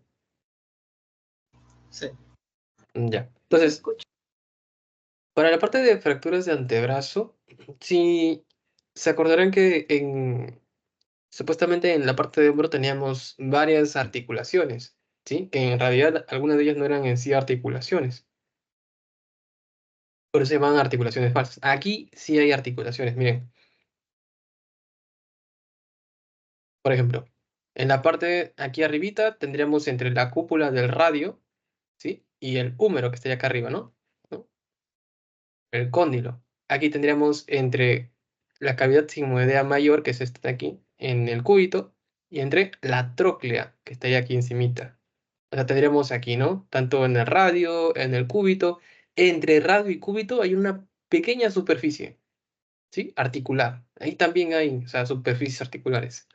Se dice que toda esta membrana de aquí es en sí otra articulación entre radio y cúbito, ¿sí? ¿Se dan cuenta? Aquí el radio también tiene otra superficie articular, el cúbito también tiene otra superficie articular, y entre radio y cúbito también hay otra pequeña superficie articular. O sea, principalmente en antebrazo, cuando veamos fracturas que comprometan la parte proximal y la parte distal, es necesario, ¿qué cosa? Descartar fractura articular, ¿sí? Entonces hay que descartar siempre aquí fractura articular. En la parte de la diáfisis no es tan importante, ¿sí? O sea, claro, no hay superficie articular, ¿no? O sea, la articulación aquí es una sindesmosis, se dice. ¿Dónde está? Aquí está, ¿sí? La última, la 6, ¿sí? Es la articulación que se forma entre ambos huesitos y la membrana interósea, ¿sí? Se dice que es una sindesmosis. Pero ¿cuáles son las que más me van a interesar a la hora de tratar fracturas articulares? Son estas, ¿no? Las proximales y las distales. ¿Ya? Entonces, ya, continuemos. Ya. Entonces, tenemos fracturas de cabeza de radio, ¿sí? En las fracturas de cabeza de radio vamos a utilizar la clasificación de Mason, ¿ya? Clasificación de Mason o Mason, como quieran llamarlo, ¿no? Tenemos tipo 1, tipo 2, tipo 3 y tipo 4, ¿sí? Tipo 1, por ejemplo, es una fractura, pero no está desplazada, ¿no? Acá menciona, no está desplazada. Tipo 2, sí hay desplazamiento, pero el desplazamiento es aceptable, ¿sí? ¿Se dan cuenta? O sea, perdón. Mentira, no, miento. El desplazamiento no es aceptable. Sorry. ¿Ya? Vamos a poner otro color. ¿Ya? Mayor a 2 milímetros, ¿sí? Mayor a 2 milímetros no es aceptable. ¿Recuerdan? ¿Sí? O puede haber una angulación mayor de 30 grados de la cabeza radial. Aquí está, justo, chévere este cuadrito porque ahí te menciona, ¿no? Miren, o sea, tipo 1, hay una fractura, puede ser de la cúpula o del cuello del radio, pero no hay nada de desplazamiento, nada. O de repente hay un desplazamiento, pero bien chiquito, ¿sí? Tipo 2, hay desplazamiento, pero este desplazamiento sí ya se pasó y pues sí o sí necesitas entrar a cirugía, ¿no? ¿Por qué? Porque este desplazamiento es mayor a 2 milímetros o el ángulo que se forma entre cabeza y cuerpo, ¿sí? Entre cabeza y diáfisis, es mayor de 30 grados, ¿sí? Lo otro, tipo 3, tenemos fracturas conminutas aquí, ¿sí? Fracturas conminutas. Y el tipo 4 tenemos ya pues asociadas a luxaciones, ¿no? O sea, es sencillo.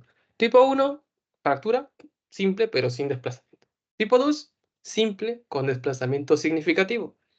Tipo 3, es cualquier fractura que sea comminuta. Y tipo 4, cualquier tipo de fractura, o sea, simple, desplazada, comminuta, pero con luxación.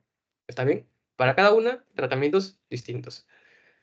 Entonces, si solo está, ya. Si tenemos una fractura, ¿ya? De esta de aquí, por ejemplo. Tenemos una fractura a nivel del cuello del radio, no está desplazada. ¿Qué hacemos? Conservador. Hay que inmovilizar nada más. ¿Sí? Le ponemos un cabestrillo, un yesito de repente, para que no esté moviendo el codo. Principalmente yesos en niños. ¿Ya? Cuidado con el yeso, por si acaso. Usas yeso en niños porque niños normalmente tienden a olvidarse y estiran, ¿no? Y allá fue a todo ya. ¿Sí? Suelen mover mucho la mano, así. Entonces, tenga mucho cuidado con los yesos, no vayan a aplastar tanto porque si no, en 1, 2, 3 horas el paciente está regresando con su síndrome compartimental, ¿sí? Ya saben lo que es un síndrome compartimental. Entonces, tratamiento conservador, ¿no? Tipo 1 de Mason. Tipo 2, tenemos tratamiento conservador, ¿sí? Si es que se logra reducir la fractura, o sea, se puede reducir esto, entonces tratamiento conservador, ¿no? Principalmente cuando es esto,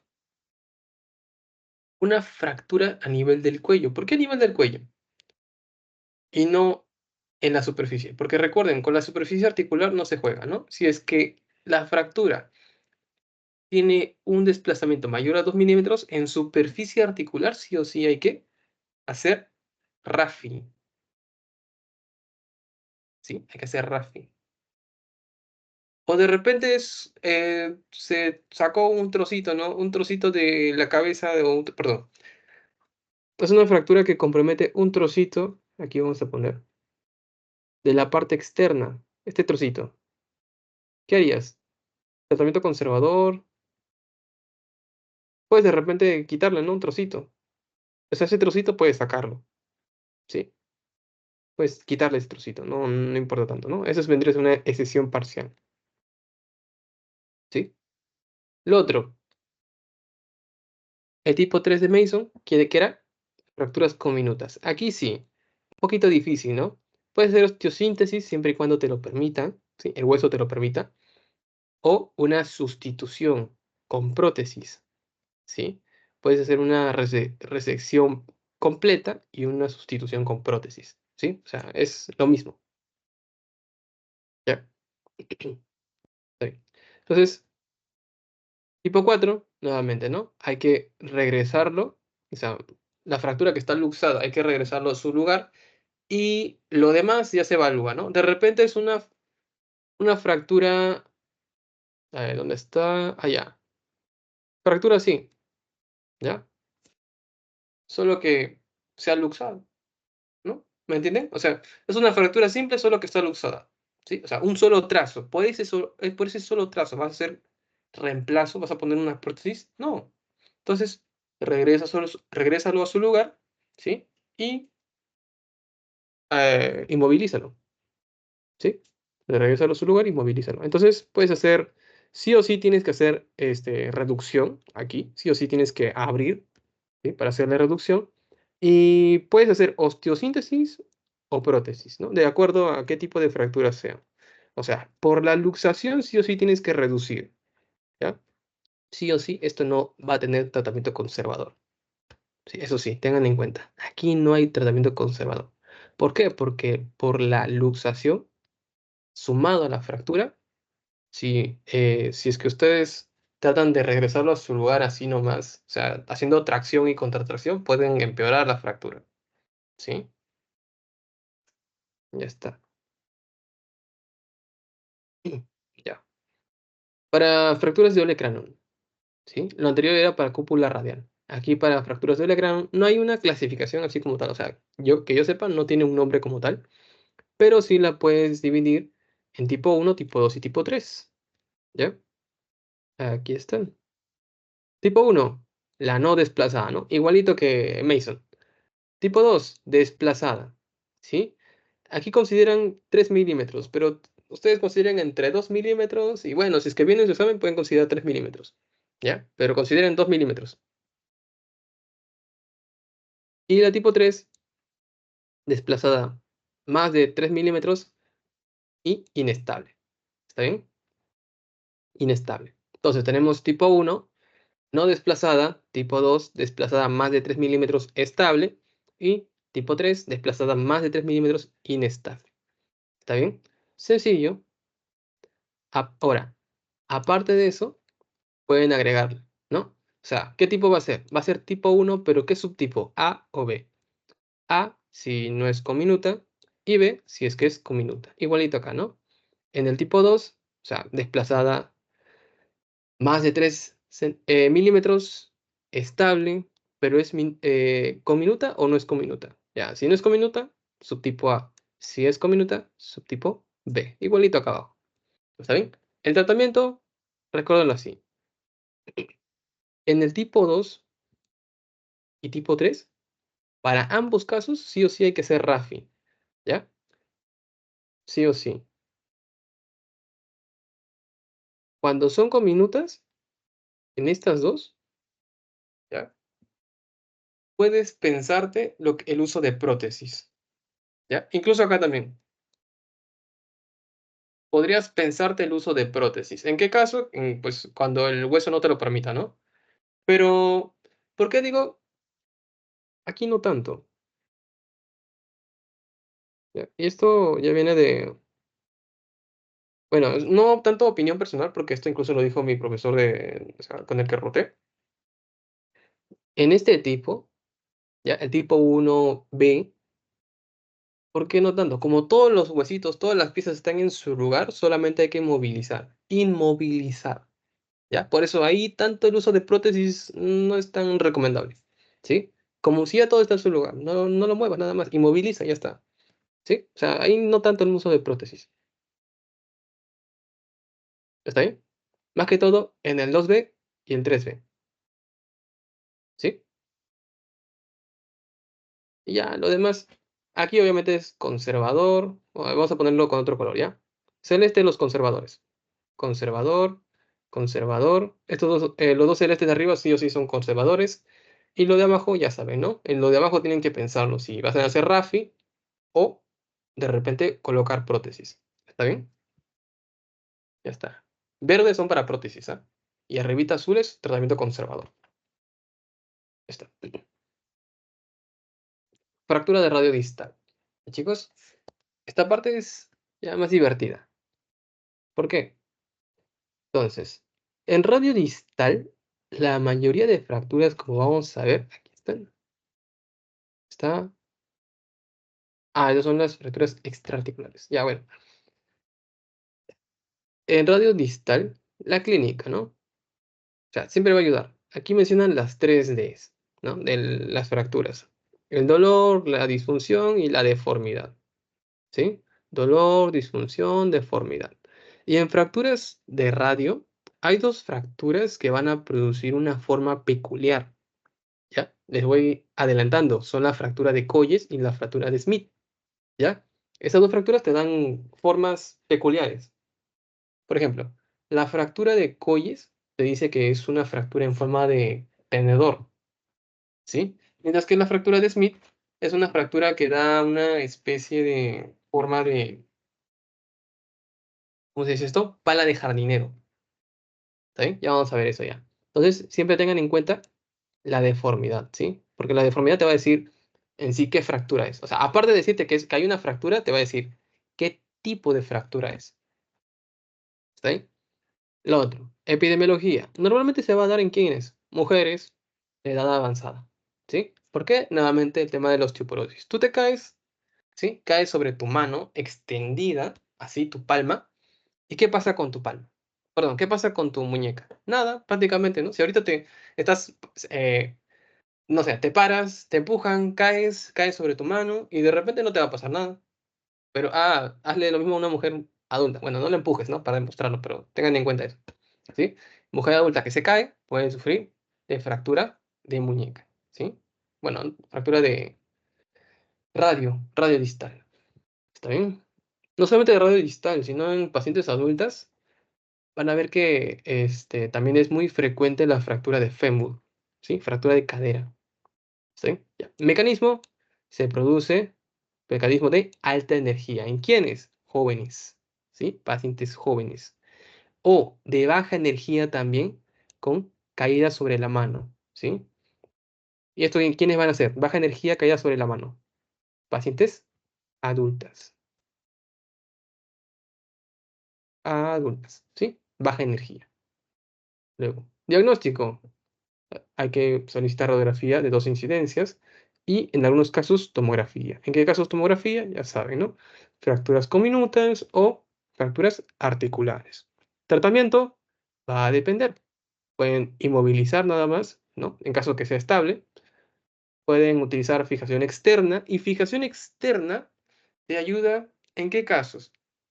Se dice que la fijación externa es útil cuando hay daño en partes blandas. ¿Por qué? Porque si tú tienes daño, digamos, en un tendón, al fijar, inmovilizas completamente. Mucho más cuando es fijación externa. ¿Ya? Bueno, fijación externa o fijación interna, inmoviliza completamente. ¿Sí? Un yeso no es tan. O sea, el paciente puede mover un poquito. ¿Ya? Un poquito, pero en una fijación externa o fijación interna, ¿sí? El hueso está prácticamente estático, ¿ya? ¿Y por qué digo que es importante esto cuando hay lesiones en partes blandas? Porque como no se mueven las partes blandas para nada, ¿sí? Esto permite que las partes blandas sanen, ¿sí? O sea, es una estrategia, ¿no? Para también tratar de forma indirecta las partes blandas. ¿Y chicos? Ya, a ver, ratito. Está apagando esto. Ya, ahora sí.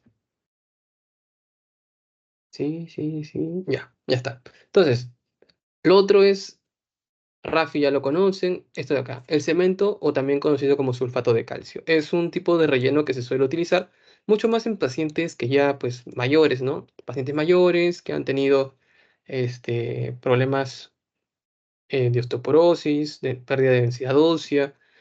Entonces, esto también se puede utilizar, digamos, en pacientes con tumores, ¿sí? Y pues se resecan los tumores, o sea, se le da quimioterapia al paciente, y como ese tumor ocupaba un espacio en el hueso, ¿sí? Desaparece, sale, y el hueso no es lo suficientemente rápido para ocupar el espacio que ocupaba ese tumor, ¿no? O también en una enfermedad de POT, pueden googlear si es que de repente la enfermedad de POT es la tuberculosis, pero en vértebras, ¿sí? Entonces, esa enfermedad debilita, carcome el huesito que está adentro del cuerpo de la vértebra, y esa vértebra colapsa, cae. ¿Sí? Se aplasta prácticamente el cuerpo. Y ese cemento lo pueden utilizar para rellenar justo ahí, donde falta huesito, ¿sí? Ya. Entonces, fracturas distales de radio. ¿Qué hay que tener en cuenta? Ya vieron el diagnóstico, ¿no? Tomografía, no, radiografía, 2 incidencias y tomografía también. Tratamiento, hemos visto, ¿no? Entonces, ¿qué es importante tener en cuenta en una tomografía? Como es distal, ¿sí? Podemos de repente estar en este caso, ¿no? Una fractura comminuta o una fractura que afecte superficie articular, ¿sí? Eh, Hay una estructura, ¿sí? Conocida como el arco gótico, justo ahí abajito está, miren,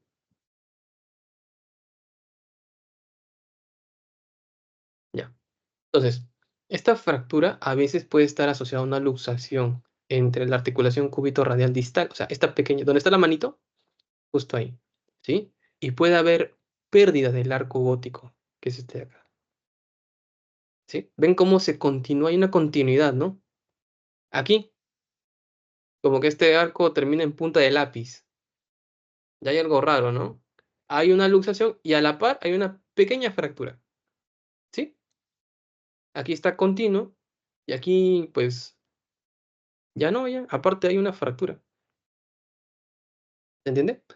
Y de aquí de este lado también hay que buscar, ¿qué cosa? La superficie radial. Más que todo, en tema de superficie me preocupo más por el radio. ¿Por qué? Porque el cúbito, perdón, el cúbito no se articula directamente con los huesos de la muñeca. Quien se articula directamente con los huesos de la muñeca es el radio. ¿sí? Entonces buscamos algo conocido como los escalones articulares o la gulila, ¿sí? Perdón, gilula. Ahí está, gilula, ¿sí? Son estas como que arquitos, ¿sí? Estos son los arcos articulares o escalones articulares, ¿no? Entre la primera fila y la segunda fila del carpo y la segunda fila del carpo y la superficie del radio, ¿sí? Esos son los escalones. Y la gilula vendría a ser esta parte de acá.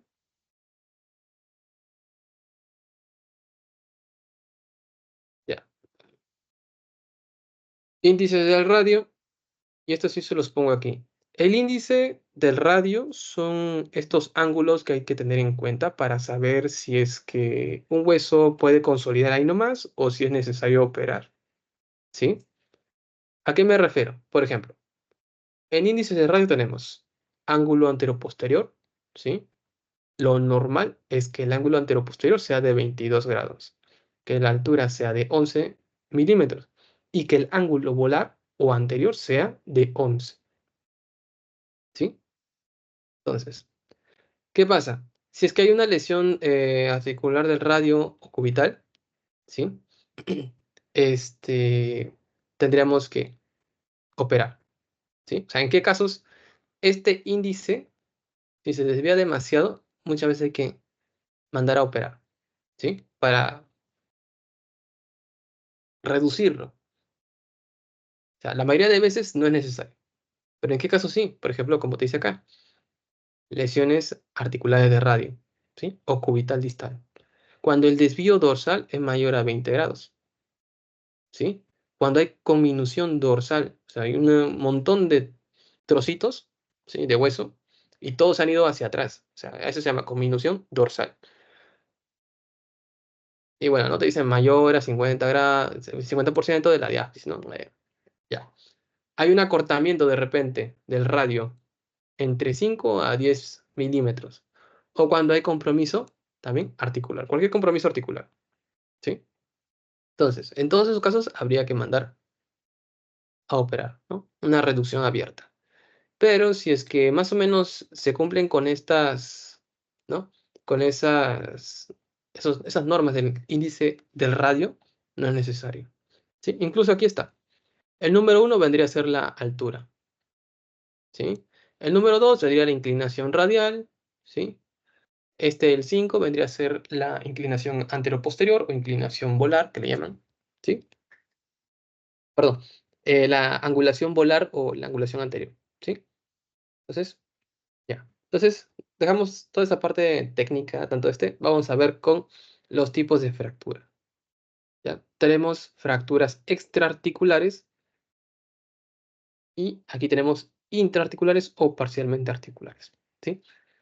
Súper rápido esta parte. Tenemos estas dos fracturas de las que ya les he hablado. Fractura de Colles y la fractura de Smith, ¿sí? ¿Cuándo se produce una fractura de Colles? Ahí está. La primera manito. Una paciente mayor que cae sobre la palma de su mano, ¿sí? ¿Quién sufre? El radio, la parte proximal del radio, ¿no? ¿Se dan cuenta hacia dónde se va la mano? ¿Se va hacia adelante o se va hacia atrás?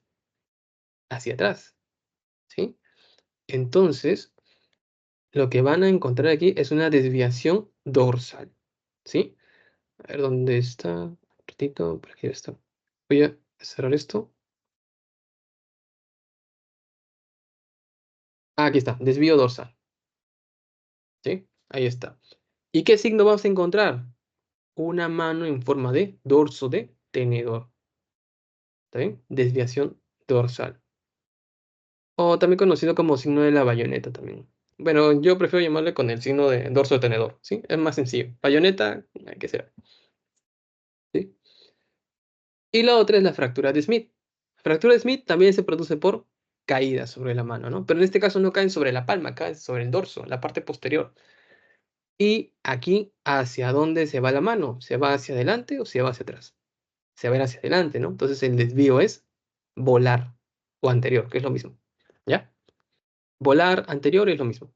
Y aquí la paciente va a llegar con una mano en forma de algo así, como si fuese mano en gota, pero, o sea, no hay compromiso de extensores, ¿ya? La paciente puede extender los dedos normal, pero la mano está así, ¿ya? Eso se conoce como mano en pala de granjero, ¿sí? O signo de la mano en pala de granjero. Jardinero. Ah, perdón, jardinero. Estoy en otras. Ya, disculpen, chicos. Ya. Luego tenemos las fracturas articulares, ¿sí? Fracturas netamente articulares o intra o parciales, ¿sí? Tenemos dos. Una, que es el desplazamiento dorsal, también conocida como Barton verdadero, y otra que va a ser el desplazamiento volar, ¿sí? El desplazamiento volar que va a ser el Barton invertido, ¿sí? Dense cuenta. O sea, son fracturas así, ¿sí? A eso me refiero con parcialmente articulares, ¿ya? Creo que aquí está. Sí, todas estas son parcialmente articulares.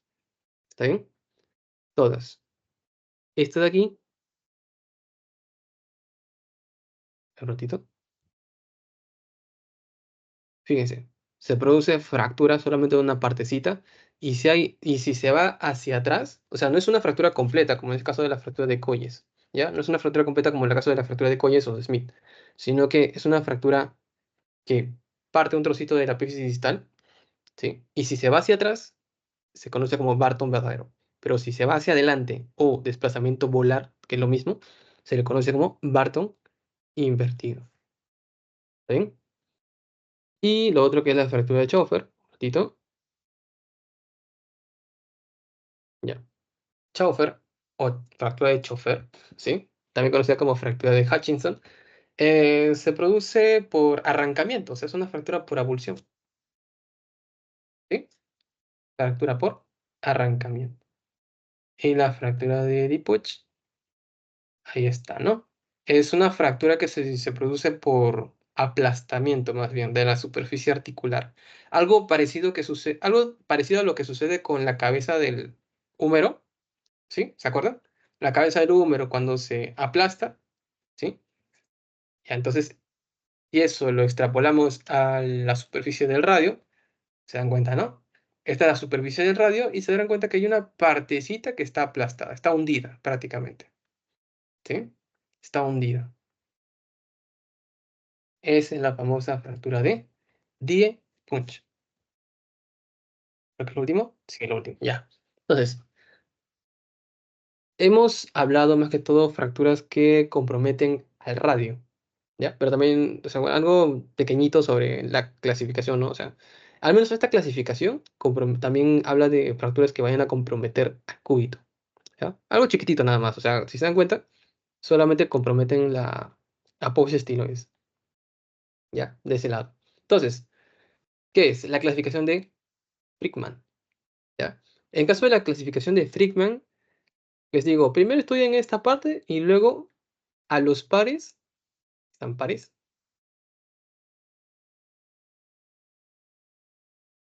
¿Sí? A los pares solo le agregas fractura de apófisis estiloides, ¿sí? Ahí está, fractura de apófisis estiloides del cúbito. Entonces, en los impares, según la clasificación de Frickman, tenemos una fractura extraarticular, pero simple, ¿sí? Una fractura extraarticular, o sea, simple, solo se dan cuenta que no compromete esta superficie, ¿no? Miren, miren, miren. Voy a poner de rojo. No está comprometiendo la superficie articular. Está fuera de la superficie articular radiocubital, ¿sí? Aquí también, en el tipo 3, está fuera de la superficie articular radiocubital, ¿sí?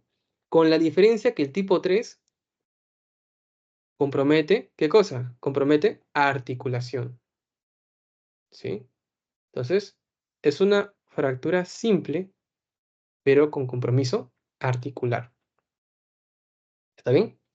La siguiente, fractura que compromete, ¿qué cosa? Articulación.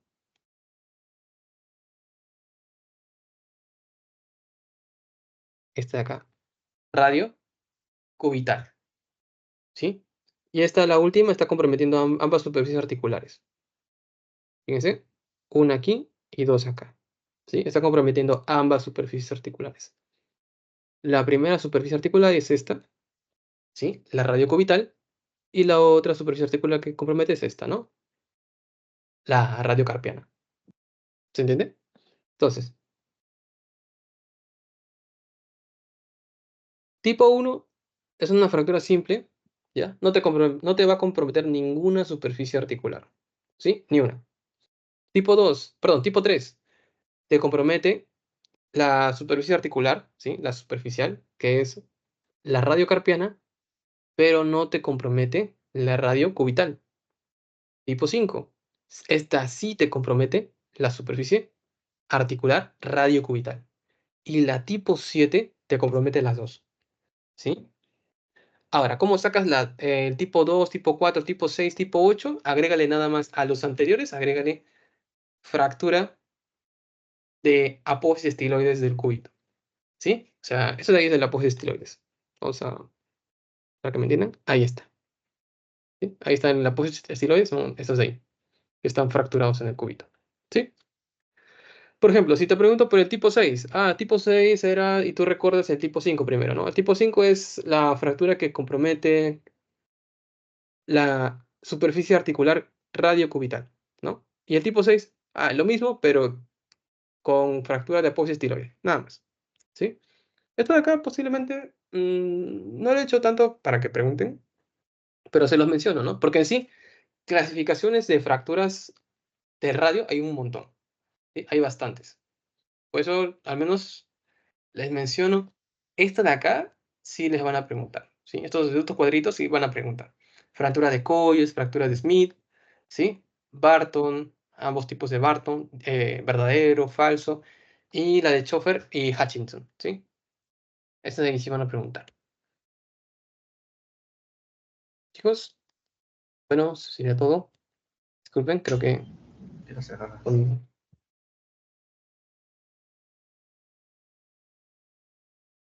Ya, chicos. Sería todo. Si tuviesen una pregunta,